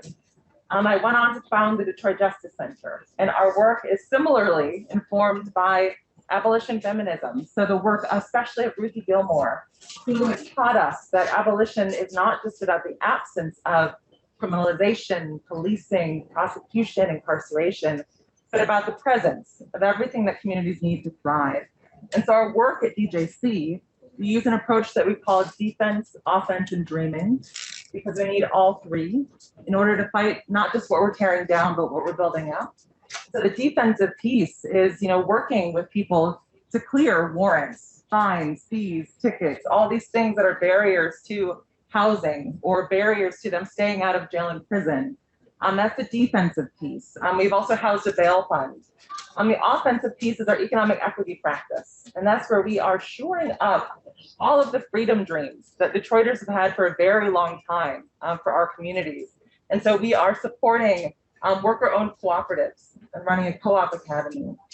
We are supporting community land trusts. So we founded the first 3 community land trusts in the city of Detroit over the past several years in partnership with community organizations. And I'll be happy to talk more about that piece specifically. And then the dreaming piece is our Just Cities Lab. So there it's important for us to think about not just what we're tearing down, but what would be the elements of a just city that we could be fighting for. And so we've supported work piloting restorative justice networks in the city, fighting, divest, invest fights, and other work to just make it clear that we are fighting for a vision of a just city and not just what we're tearing down. Should I get into the whole piece now, or I'm going to come back to the housing piece because I didn't realize you were going to go there, which is it's again how feminism helps you see how all the systems operate together and then what the response needs to be so brilliantly through the DJC work. And it also makes me think of Nadine Neber's work, which also is rooted in a mother's experience, right? Mother's experiences of the war, of policing in the US and globally, and how to make those connections and how that brings us to Black feminist or to feminist organizing, abolitionist organizing. And Nadine was also on the National Collective of Insight, of course, and is wearing a beautiful Stop Wars sweatshirt. I'll allow you to describe yourself, tell us a little bit about yourself, and yeah, how feminism has shaped the work of mamas across borders and against wars. Okay. Hey everyone. I'm so honored to be here. This is so powerful. I'm really on the verge of tears hearing everybody, and I'm learning so much. My brain is exploding. In Chicagoland on Potawatomi, Kickapoo, and Peoria land. I'm an Arab woman with brown hair, brown eyes, olive skin, and a Stop Wars remade Star Wars t-shirt. Super grateful to Scripps and Andrea and all the staff and everybody who put this together. I'll just dive in to say around how feminism shapes our organizing in our collective, Mama's Collective. We are a reproductive justice collective drawing on the work of all of you here. I won't say everyone's name, but of course, Elisa Bieria and Angela Davis and Andrea and Beth and Ruthie and Mimi and Maya and Cara and Dorothy and so many more folks, everybody here. So what we do, drawing on especially abolitionist feminism. So I'll just say 3 ways. So one is drawing on abolitionist feminism's dismantling of the boundaries of inside and outside prison walls. So we organize with mothers and care workers who call themselves mothers of the kidnapped. Their children were stolen from them by the state through police torture, forced confessions, and police frame-ups in Chicago. And we work coalitionally with undocumented Palestinian and urban Indian radical mother activists. Our organizing centers those living inside prison walls, but also sustains their mothers, their loved ones, people who are nurturing them on the outside. And so we refer to mothers of police torture survivors as survivors of police torture in their own right. And our work challenges approaches, from every political spectrum, whether radical or right, that sensationalizes mothers of police violence survivors and reduces them to just extensions of children to be pitied or ignored rather than as advocates on their own terms. So, like how the state will punish, will blame, gun violence or even police violence on bad mothering, or how even feminist movements see mother activism as an oxymoron, that if you can't be an activist and a mother at the same time. And even how the left and our movements, masculinist politics, use mothers to humanize the face of the movement with the mother's tears. And so we're just trying to dismantle all of that. And like what Dorothy said, and so many before our collective's work, we uplift how mothers and nurturers of people who are incarcerated have this double burden. They are targeted by systems. They themselves are also targeted by the system that they're trying to protect their loved ones from. So they're dehumanized when they show up to prison visitations. They're dehumanized in the courtroom. They've had everything taken from them, financially, health, physical health, mental health, everything. And then also we, I can also say my third point I wanted to uplift is that we also are anti-imperialist. So we work hard to work beyond the framework of the US nation state and its borders. And so we work around how the struggle of so many revolutionary mother activists are intertwined with each other. So if you think about how the US always says that, places like the Middle East, are full of torture, as if the CIA is not sexually torturing people in Egypt, and all the news articles on, torture in Syria or chilling torture in Iraq or in Yemen.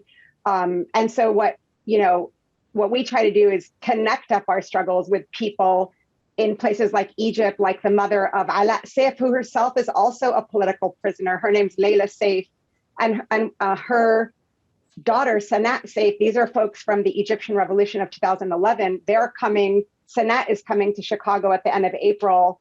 And what we're trying to uplift is the link between the struggle of torture survivors in Egypt and those in Chicago, especially since these systems are sharing technology and backing each other. And same with Israeli colonization, threatening women activists with incarceration and sexualized torture. And I'm talking too much. I don't know anything about what's happening at the time. So I'll wrap it up by saying that we are really insisting on challenging forms of solidarity that are based on like similarity. Like when we say Gaza looks like Ferguson, and that's why we should ally, but instead our struggles are around US militarism, that has been there ever since, the US came to be, and war, and thinking of carcerality through that anti-imperialist, anti-colonial framework. So I will end there. Thank you. Again, the problem with having people you learn from and are mind blown by consistently on a panel that you're moderating is that you're not good with the timekeeping. But we are doing okay, and I really want to turn to Michelle de la Quadra, who actually I think I've really never said your name out loud, so correct me if it was wrong. That's okay. Good. Another person I've organized with more through Zoom than in 3D, so I'm so happy to see you. But on this sort of war frame that we've talked a few times about it today, about the war that is being waged against trans people across the country, and how connected that is to all the other wars that Dorothy named, and around just control of reproductive autonomy, right? And gender autonomy and bodily autonomy, and targeting lives through medical care and also through other forms of care. So I wonder if you might introduce yourself, describe yourself, and just talk about how feminism has informed, and these kinds of analyses have informed the work that you do for trans liberation, and then also around defund, which I know that you've been deeply involved in. Yes, thank you. Hi, everybody. Thank you so much for being here. And I'm surprised you are all still so awake this deep into the day and this deep in the hot ass weather. So I'm grateful that you're listening still right now. My name is Michelle. I use they, them, and she, her pronouns. And I identify as a queer trans femme that is Mexican and Ecuadorian. And most recently, the work that I've been doing was with this organization called the Trans Latina Coalition, which was able to build really a model for a center in Los Angeles that provided direct services to trans people in the area. And the work that I led there was really around policy. And really, for me, when I think about policy work, it's so complex that when I think about feminism and how Black feminism has really inspired my work, it really has opened a level of critical consciousness of questioning everything in this life, right? How I love, how I navigate nonprofits, and how I navigate the policy landscape, because right now, there's a movement of really trying to get resources, at least here in California, to trans people through the state. And so for me, it's a really complex relationship because of the historic harm that's been happening from the state through the criminalization of our bodies through several different policies throughout the years. Just only 50 years ago, we couldn't even walk down the street without being arrested, and which is wild to me, and I think those policies have really reflected in the cultural views that people have of us. So despite these new progressive policies that are being passed about us, especially in California, there's so many, we have protections in housing, we have protections in healthcare, we have so many different non-discrimination protections here in California, but that doesn't really change the material realities of any of us here on the ground on a day-to-day basis. And so it makes my relationship to policy really difficult, because I'm like, you know, these things are being passed, but people still hate us and people will still kill us and people will still do their best to harm us, despite of what the law says, right? And so I think for me, when I think about the work that is really the most impactful is one, being able to create these conversations in the state, yes, is important. But I think for years, what trans people have been so good at, especially trans women and Black trans women, are really envisioning and creating these realities of the world that we can support and sustain each other. And I think when I think about a world where, you know, that is actually abolitionist, that's forward thinking, ideally we wouldn't be working in policy. We wouldn't be fighting against the state. In a sense, we're being coerced to do policy work because we're having to fight against a system that's constantly attacking us.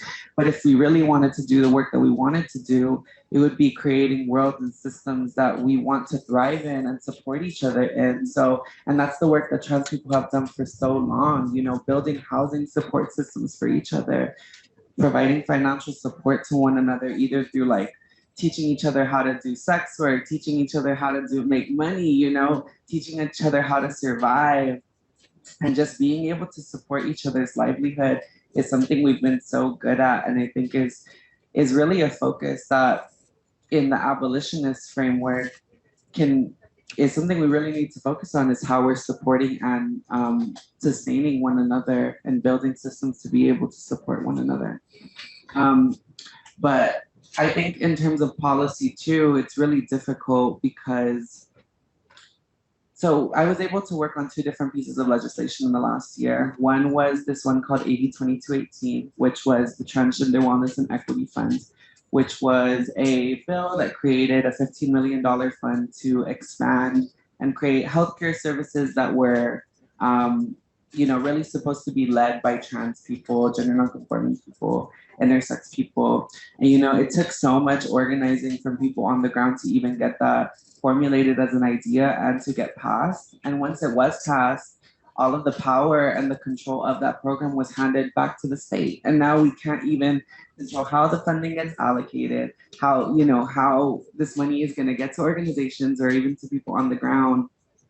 And similarly, there was another on the carceral feminist type of conversation. We passed a bill called SB 132, which was intended to allow trans people to choose their housing placement in California prisons, which is a complex conversation because I'm sure, as people know, you know, there's this conversation around we're not trying to make like safer prisons, we're not trying to have prisons at all. But then there's like a conversation that people are having around, well, if trans people are in there now, how are we keeping them safer until we get to that ultimate end goal of getting rid of them? And so we were able to pass that bill that allowed people to choose their housing placements.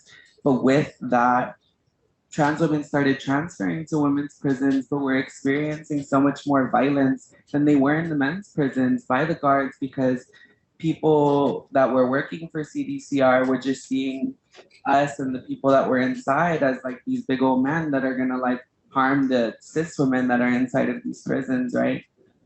And so it's really complicated because these policies that are well intended don't ever end up working that well in my experience. And so when I think about, you know, the goals of my work and the goals of like, and what we can learn from trans people is outside of like challenging and fighting within these systems, creating networks of care and support, which is things that we have done for years. And so I think Trans Latina Coalition, for example, is a great example of that, being able to build a center that houses people, that gives people food, that does all of these things. And there have been so many other models of that across the country and across the world that have really showed us of what it can look like divesting from the state and building cultures of care and support for one another in a way that doesn't rely on, you know, the government. And so I think that's what I would like to share around, you know, what we can learn from the trans justice movement. Thank you. There's so much more, I know. They also just kind of previewed is tomorrow's conversation about how do we engage with the state and contend for power to extract resources and take power from the state through these policy fights in a way that creates the conditions for the kind of organizing that we're talking about. So I really appreciate you giving us a glimpse into that conversation tomorrow. Going back to the Zoom to find Emmy Kane, who had to really be convinced to be on this panel, which part of the reason is because Emmy is one of these people who does all kinds of incredible work behind the scenes, but is rarely seen. And so here's Emmy, who has really been doing incredible work around surveillance and bringing a feminist lens to work, anti-surveillance work. And that requires you to hang out with a lot of bros. So already I'm just grateful to you for the bro labor that you've done. And I'm gonna ask you to sort of tell us what feminism brings to anti-surveillance work, and also describe yourself and introduce yourself, please. Also, an Insight National Collective former member. Sure am. Yeah. Hi, everyone. I'm Emmy. I am in Montongva land in Los Angeles. I'm not too far from you. I was going to come in person, but I have a headache. So trying to take it easy. Visual ID, I am a light-skinned, mixed-race, queer femme with blunt bangs and long, dark, wavy hair. I'm wearing blue, white, and pink Okinawan earrings. I'm wearing a Pisces pendant. And despite being a New Yorker, I'm wearing a white sleeveless shirt.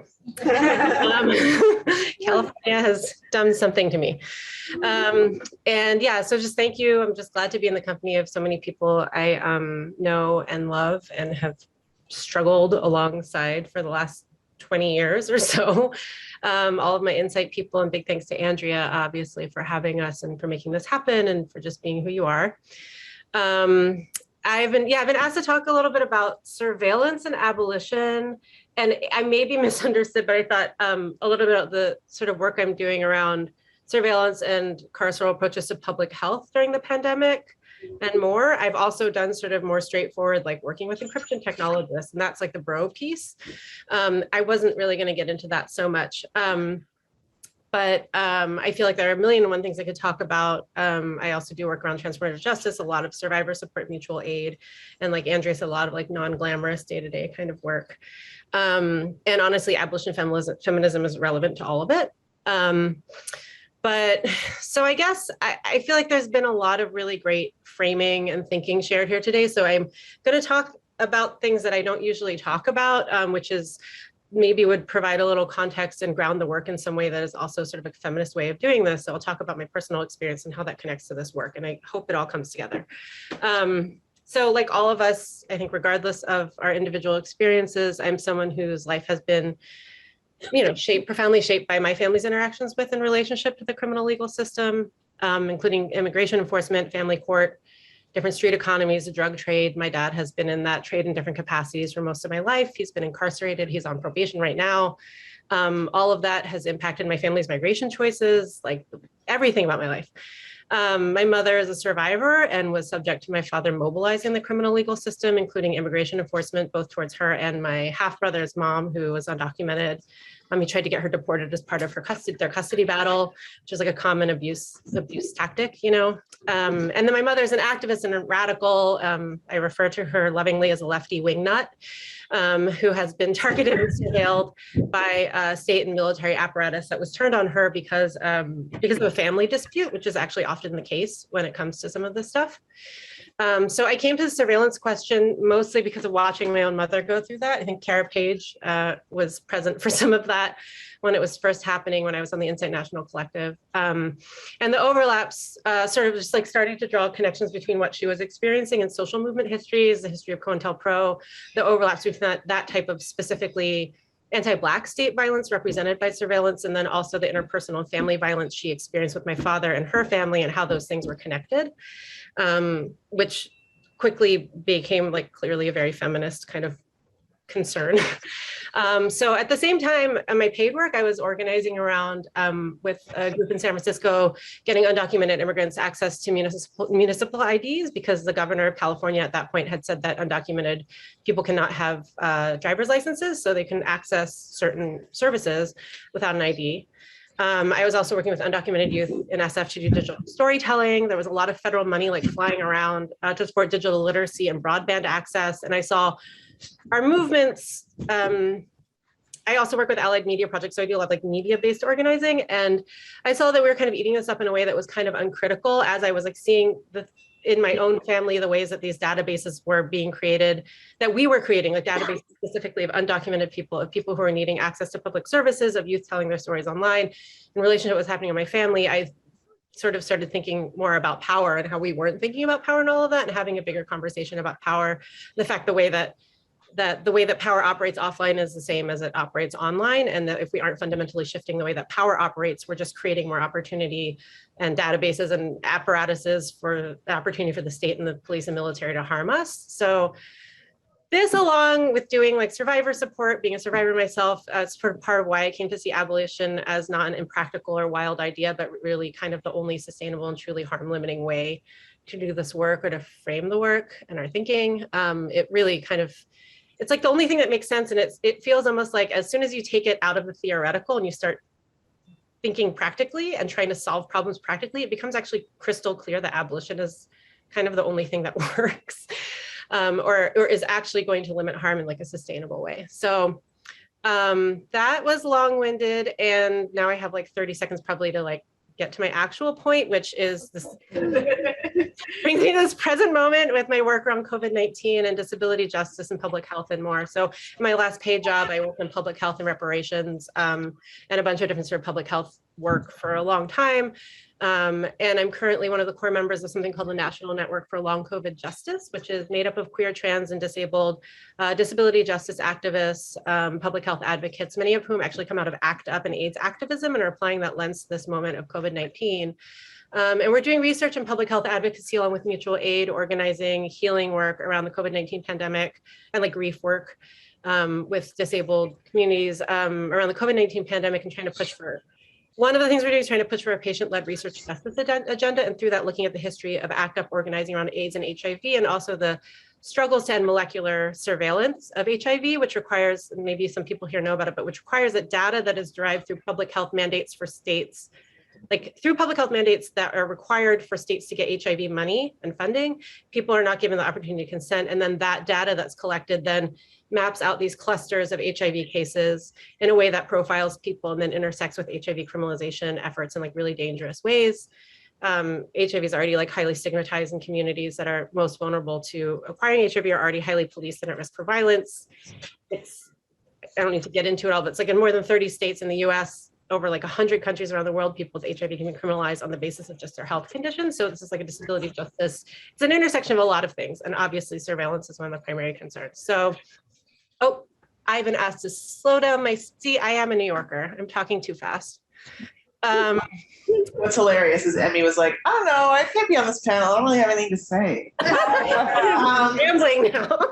No, you've made a million connections that we need to make, and one of them, definitely that feminism teaches us, is again, like carceral feminism, things we think our answers are going to bring us more safety, if we're not careful and don't pay attention, are going to bring more state violence and more state attention to us. So I'm going to come back to you and invite Cynthia from Mi Gente, who's our last panelist, to share some of the work they've been doing also around surveillance and how that is targeting migrants and sort of going around kind of the state ways of regulation of migrants and just looking at the ways that tech companies and surveillance are actually driving that. So Cynthia, if you could join us and describe yourself briefly for us, introduce yourself, and just, yeah, say something about how feminism informs Mi Gente's work in this regard.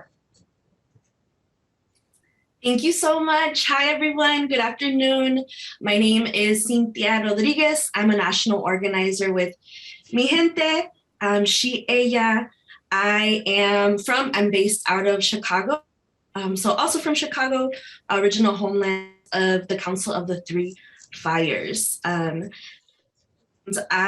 am a national organizer for Mi Gente. We're a national Latinx, Chicanx organizing hub and political home that came out of the Not One More deportation movement. And I'm so honored to be here. The work that I've done and what I've learned and the reason why I'm at Mi Gente has so much to do with learning and reading and hearing from the work that folks on this call have done. So I'm super, super grateful.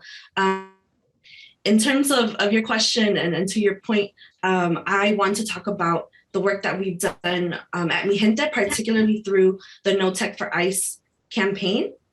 So I would say that for me, third world feminism, women of color feminism, has taught me a lot about echoing what folks shared earlier, has taught me a lot about building networks, the importance of networks, about building community, how our survival depends on one another. And I've learned that, also here in my neighborhood and in my own family. And I think that's an analysis that folks have brought into the creation of the No Tech for ICE campaign. And just for context, right, the campaign is about building a path towards a world without digital surveillance. So in the work that we do, in the vision that we have for abolishing ICE, for abolishing the carceral system, for abolishing police, we're also thinking about how do we target big data, big tech, for their role in government policing and immigration enforcement and border militarization. I'll also say that with the campaign and No Tech for ICE, the analysis and the strategy has really, really been informed by the research of particularly of Black women professors. Also echoing Stop Wars, quick plug, we currently are running Tech Wars, a 5-part course with a lot of Star Wars references where we've been really honored and lucky to have, for instance, Dr. Ruha Benjamin, Dr. Sophia Noble, who have shared more about their work on policing and surveillance, and also, what it has meant to work together to paint this big picture of what's happening in terms of relationships between big data companies, technology, and immigration enforcement. And so there's so many ways that we see this working relationship between big tech, between the state, and how that affects our communities, our networks, the relationships that with one another. But I think one thing that's really struck me is how the very structure of our networks is under surveillance. There's 4 big buckets of surveillance that we always talk about. We talk about data brokers, the selling and sharing of our data analytics, the actual analysis, right, that's developed from that data, biometrics, cloud software, where all of that is stored. And from those buckets, data brokers in particular are sharing and selling our personal data. As a part of the work that we've done, we found and exposed with Senator Wyden's office at the end of last year that over 171 million people's personal utility info was being shared with ICE. And so data brokers are selling that and sharing that data, and then data analytics is interpreting that data and making it mean something for entities like law enforcement. And we found through research and by understanding the ways in which these companies work, that they're creating entire profiles of people, of how we're connected to other people and forming a digital profile networks of our relationships to one another. And that's really alarming, right? One example of how this tech is applied is through a company that we've taken on before and continue to fight against, called Palantir. And in this Tech War series that we have, we were really lucky to be joined by immigrant community leader named Maria Lupita, who shared about her experience because she was detained in the Mississippi poultry raids that happened a couple years ago. And that raid happened and was facilitated by Palantir. Palantir had several things to do with the software that allowed for those raids to take place. In particular, a tip line that was created and that ended up creating the information that ICE used to do that. And so that kind of software, right, is building a picture for ICE to understand, in this case, the network of workers. But all this to say that right, we're seeing how the way that this data is collected, interpreted, stored, is really weaponizing the networks that we have. And so what does it mean to continue to fight for our networks, to fight for each other, to build them, and also, understand that in a lot of ways they're under attack. I'll also add, and if folks want to learn more about what happened with the Mississippi poultry raids and the role of volunteer, Maria was interviewed publicly about it. When that happened, she had just given birth. She was still breastfeeding, but she's sharing her story. And so surveillance is threatening the ways in which our networks continue to change, continue to grow, or sometimes get tighter, right, when they need to be. But that's a little bit about the work that we're doing at Mi Gente, in terms of surveillance, in terms of thinking about how that's grounded in a feminist analysis of surveillance, and another plug for our Tech Wars course, which ends in a week and a half, actually. So we'd love to see folks there. But yep, thank you for having me. Thank you, Cynthia. So I realize we are at the end of our time, and I checked with the tech people, and I checked with the interpreters, and I'm checking with y'all and the 100 people online. If we can borrow 10 more minutes. Are y'all good? 10 more minutes? Okay. To just have people do a rapid round, but without talking too fast, because we have tired interpreters. To just give us, what this feminist vision contributes to the future in the field that you're organizing right now. And I'm going to start with the East Coast people, because it's past my bedtime, East Coast time, and probably yours too. So Cara Page, tell us what disability, what the feminist healing justice lens that you have elaborated, what it points us to in terms of our abolitionist feminist futures in 1.5 minutes. Yes, thank you. I'm not sure if I drop in some links into the chat, if those can move to the people. I'm not sure. But I want to offer that I've been organizing with healers and health practitioners globally, especially during COVID-19, when many feminists of Indigenous and Global South feminist healers and health practitioners were being called to action around how we interrupt the state's policing and surveillance, everything that people have been talking about during COVID, at a heightened moment of global fascism, anti-Black racism, white and ableist supremacy showing up in health disparities. And nothing was surprising, but it was the first time that people actually said, oh, wait, we could see, not the first time for many of us feminists, but the first time for many public on the ground folks asking the question, how does the medical industrial complex repeat the prison industrial complex imprints? And how can we work together? Because it's part of the colonialist project to silo health practitioners who are in Western-based models of care and asking them to fear not being complicit with the state and not supporting doctors, nurses, health practitioners, therapists to be transformative in their work that doesn't root in policing and surveillance of our communities. At the same time, how are we working with healers and community organizers holding care and safety for our people outside of Western-based models of care? So you're seeing much more, and I truly believe as being queer, trans, feminist. What happened? No, what happened? She froze earlier too. She's on a bad Wi-Fi. Oh no. She may come back. She may come back. All right. Well, Cara is saying that. Hopefully she'll come back. I'm vamping till she does. No. Okay. I want to actually ask. The world. Is she back? Oh, sorry. There you are. Go ahead, Cara. Oh, did I get dropped? I didn't realize. You did. You got dropped just when you were sorry. talking about the medical industrial complex and inviting practitioners into. Yeah. Great. Just real quick, insider outsider strategies. Healing justice has always been rooted in a Black feminist abolitionist frame that looks at health practitioners who are working inside of Western-based models of care that are actually trying not to be complicit with the state and taking risk to challenge transphobic, ableist, racist, anti-immigrant, xenophobic politics that play out in the medical industry. We all know, or maybe we all need to know, the largest industry of care in this country our prisons. That is where the healthcare industry is thriving.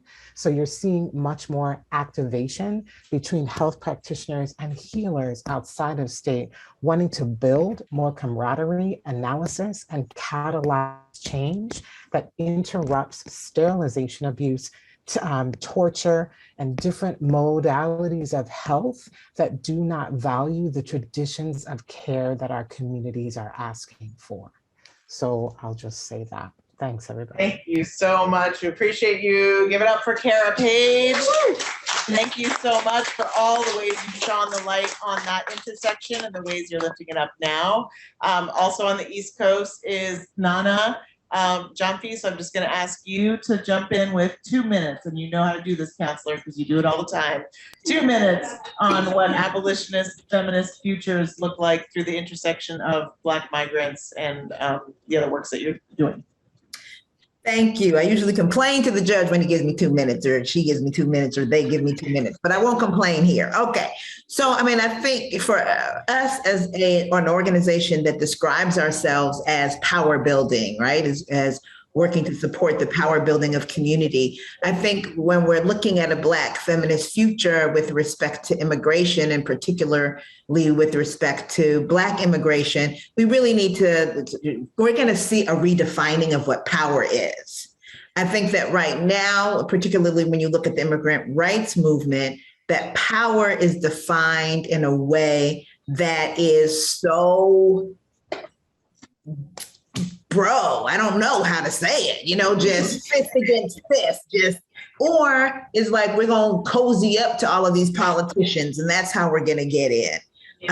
And I think it's really important, that we as Black feminists, that we, in the migrant space, immigration space, that we are constantly asking for a deconstruction, for a destruction of destruction, as Kweyarma would describe, right? That we're pushing to redefine power in ways that are rooted in relationship, redefine power in ways that are rooted in care and love, redefine power in ways that are looking to, again, center those people who are most impacted, who are most vulnerable, who are the attacked, and supporting the needs and the concerns of those folks in ways that don't have us sitting in the glass houses of power, getting shards of glass in our neck, as the masses of our people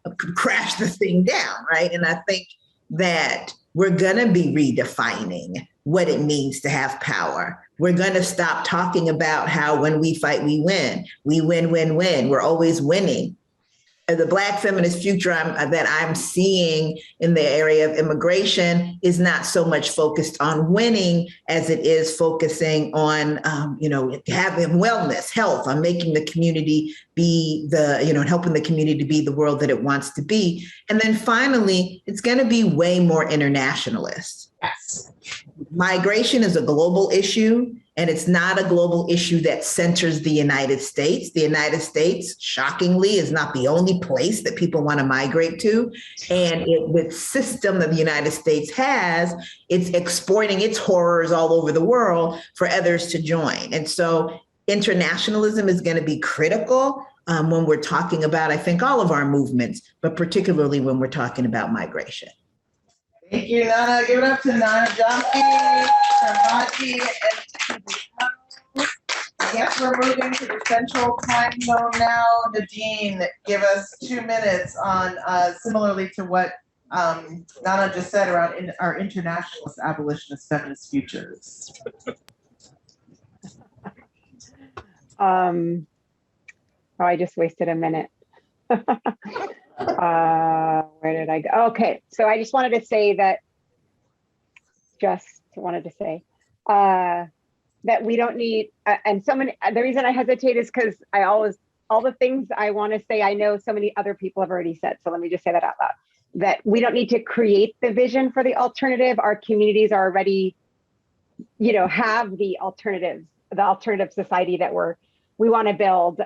So 2 points. In Chicago, the members of our mothering collective, Mamas, they have been doing that work on the ground, doing the care work, figuring out strategies to do their own lawyering when abandoned by the state, sharing knowledge, sharing information with each other, creating relationality, love, collective knowledge sharing, reciprocity. They've been doing that for decades. So the people who are nurturing in the face of state violence have the solutions that, so many of us are trying to figure out. And so they need to be at the center. That's my first point. And the second one is we need to, not everybody here, but all of our work together is saying that we need to completely change how we define who are the agents of our movements, what are the spaces where movements take place, and where do movements happen, who are the actors of our movements, and how movements happen. So what I mean by that is like the care work, nurturers, and then the place of movements can happen even from the home front. People who are at home with newborns are taking care of the neighbors, and the kids are, in Egypt during the Egyptian revolution. Some of the people who stayed home to do childcare were getting internet access to people in Tahrir Square. And also at Standing Rock and in Tahrir Square at the sit-in, these sit-ins were constituted by reproductive labor and nurturing work. Those sit-ins wouldn't have continued and been maintained without people, not just biological mothers, but everybody feeding each other, keeping each other warm, working as nurses, providing food, distributing blankets. So that's the vision, really, is like, those are spaces that break these masculinist, heteropatriarchal, gender framings around who does what labor in the face of state violence. So I think we just need to look at those places like Standing Rock, like the George Floyd resistance, and Tahrir Square for spaces that give us promise and possibility for having like a radical feminist, queer, and trans future. That's it. Thank you, Nadine. That was everything. Thank you. Please give it up for Nadine from Mamas. And our last person in the Central Time Zone, Cynthia from Mi Gente, give us your 2-minute vision of feminist futures. I would share that from the work that we've been trying to do at Mi Gente, getting to that vision of that future has been about two things right now. One is experimenting, and two is organizing at every level. Right now, we've been really learning a lot from and really informed by work done in Chile, particularly led by Feminists in Chile, that talks about this idea of el buen vivir, right? Another way of talking about how do we self-determine our future. And so we're seeing that big data, big tech, profiteering, that world of big data and big tech is incredibly organized. And so we have to be even more organized and at different levels. And so that means experimenting, and that means that organizing at every level. For us, that means the work that we've been doing with students, with librarians, tech workers, investors even, and organizers and community folks. And so all of that to see how we fight against the big tentacles of surveillance and policing, because we know that what we're seeing that's happening in terms of surveillance and immigration enforcement is also creating new blueprints for the privatization of police in general. And so all of these things are connected, as folks have shared. And for us right now, we're really grounded in what does it mean to experiment and see what sticks. But really also, we don't have the luxury to just stick to one place. So how do we do this organizing at different levels as we're seeing, the powers that be incredibly organized, and we're getting just as organized, if not more. Thank you so much. Give it up for Cynthia from Mi Gente. Anything add to okay, texting me still. I think we'll come back to any. So here we are.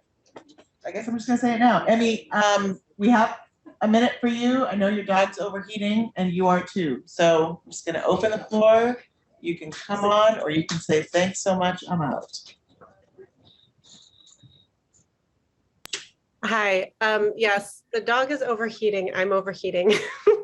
And I guess, yeah, I mean, I didn't really get to say that much about the COVID-19 work, but I think that, you know, just to bring it all back together, it's basically just, you know, the work we're trying to do there is just like another argument for abolition, that we shouldn't build out or support the growth of these databases or use these tools uncritically. And having an anti-carceral approach to public health is, and thinking through my own personal experience with these things, it's just looking at the way that power operates and coming to an abolitionist feminist perspective and demand is just, as I said, like pretty practical and straightforward for us in the work that we're doing. We just don't want to be building more of these tools that will inevitably be turned against us. So in our work, just trying to use this opportunity during the COVID-19 pandemic as chronically ill, disabled people of color to intervene and use this moment where abolition is something I think that more and more people understand, or using that term to push beyond these approaches to public health. And just, yeah, and then we just keep coming back sort of over and over again to the fact that an abolitionist vision for the future is really the only one that makes any sense and that includes any true sense of safety, and I think is just a very feminist approach to take. So that's kind of all I can add right now, and I apologize for speaking too fast before. I know that that wasn't actually the most accessible way to transmit that information for the ASL interpreters. But yeah, so thanks for having me. I love you, we're grateful. Thank you for staying on longer. Give it up for Emmy Kane. And thank the dog for us. Okay, we're here in the room now, and I'm just going to go down the line. Amanda, tell us your 2-minute attorney counselor. You can do it. The abolitionist vision for the future. Sure. So to echo what so many folks have said, I mean, the exciting thing is that this is not an abstract, far out horizon that we're reaching towards, but it's, you know, experiments in the here and now that people are already creating. And to put a finer point on that, I would just uplift, you know, the ways that so many solidarity economy experiments are deeply abolitionist feminists. So, you know, the work around cooperatives, time banking, mutual aid, community land trust. And we're seeing firsthand in Detroit the ways that some of that work is also a very concrete way of having people think together about how do we create safe communities. So one of our clients in Detroit is on the west side, a community organization that quietly bought up 14 homes around their community center. And they came to us at the Detroit Justice Center saying, we want to keep this neighborhood affordable for generations. Can you help us set up a community land trust? We think that might be the way to go. And oh yeah, we want to turn one of these homes into transitional housing for folks coming back from prison. And oh yeah, we want to put community solar over the entire neighborhood. And oh yeah, we want a small business, cooperative business corridor so that we can, you know, have great work opportunities right here in the neighborhood. And so that to us is a freedom dream. And it's something that, you know, communities are thinking deeply about. How do we build beloved community in the here and now? How do we create safe local economies? And so that's just work that, you know, is flourishing in Detroit out of necessity for a very long time. And I think can be an example and is, you know, part of a network of work that's happening in other parts of the country that is really exciting to me. Thank you. The end. Tell us your vision. Thank you. And also, my bad, I didn't introduce myself and describe earlier. I'm a professor in Asian American Studies at UCLA and social welfare. I'm Chinese American. I'm short, but I'm wearing big shoes, so I feel a little taller, and a floral dress.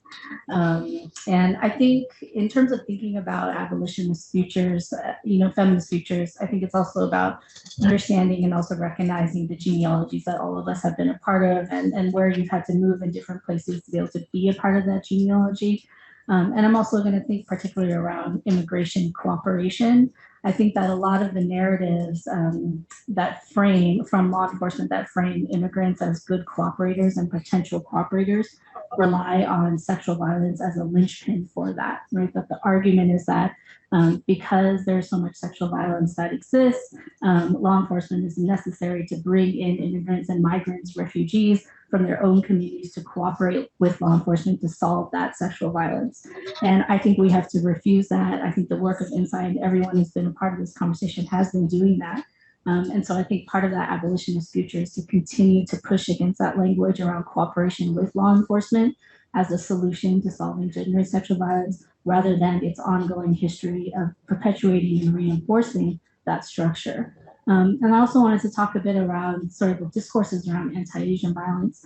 And I think what Cara raised earlier, sort of engaging with disability justice movements as a way to think through the way anti-Asian violence narratives have uncritically relied on victimhood and victimization is really important. I want to lift up the work of Sonia Munchie and Pooja Gehu, who published a piece on Asian American hate crimes and the Violence Against Women's Act many, many years ago, looking at that critical relationship. And also the work of Renee Hong, who's done work on hate crimes activism and trans prison organizing in LA. And I think that leaning on abolitionism, abolition feminisms is a way to critique the victim narratives within hate crimes discourses, and that also is a way to push forward a non-carceral future to thinking around violence rather than relying on the state and police terms around victimhood. So I'll just end there. Woo, thank you. Get up for Leanne Wang, also a script of law. Abolition feminism teaches us that the folks who are living at the many dangerous intersections are the ones who are going to point us away. So share with us the vision for the way forward to close us out. Yes, that's what I was going to say. Thank you. Yeah, I think a lot of the time trans people are left out of conversations around abolition, or left out of conversations around, you know, building new structures, just left out a lot of conversations. And if we are invited, it's just like one of us, and one of us doesn't hold all of our experiences, you know? And so I think for me, something I always say is, if we're meeting the needs of Black and Brown trans people, especially like Black trans women, then we're getting as close to meeting the needs of everybody. And so really thinking about that in your organizing work, we exist in so many different of these issues and intersections like immigration, disability, healthcare, reproductive rights, like all of these different systems and institutions that we're trying to recreate and dismantle and rebuild. We exist and navigate those now, and we offer so much insight to be able to create a really holistic new world that really embodies what we all need. So want to invite you all to that. And you know, the process is going to be messy, the process is going to be not perfect, and I hope people learned a lot from today, and this isn't going to be your only conversation about abolition, and just encourage you to keep in conversation and keeping it in your minds. And it's not going to be perfect because it's something we've never done before. So, yeah. Thank you so much. Thank you to all of you for staying so much later. Thank you to the folks online for sticking around. Deep thanks to our interpreters, our Spanish interpreters, our ASL interpreters for also staying past their time. For Scripps Presents for doing that, and particularly Nelia Castillo for being here, but also Kevin and Rob and Marnie, particularly Marnie Martin, who's been doing all this work. And of course, thank you to Susan and the Intercollegiate Feminist Center for hosting and making sure that we could see the full range of abolitionist feminist voices. That was obviously what I was trying to demonstrate, right? It's not just a few luminaries out there. It's not just the names that you hear. There are so many people doing abolitionist feminist work, and we couldn't fit them into a whole program, and it burst at the seams. So thanks for honoring that. Tomorrow, we'll be talking about policy led by Lydia Benedict and the Women's Foundation of California through a series of conversations around what the fights look like to create the conditions to make this possible. Please come back. It's a full weekend of abolitionist feminist fun, and we look forward to seeing you then. Thank you so much, everybody.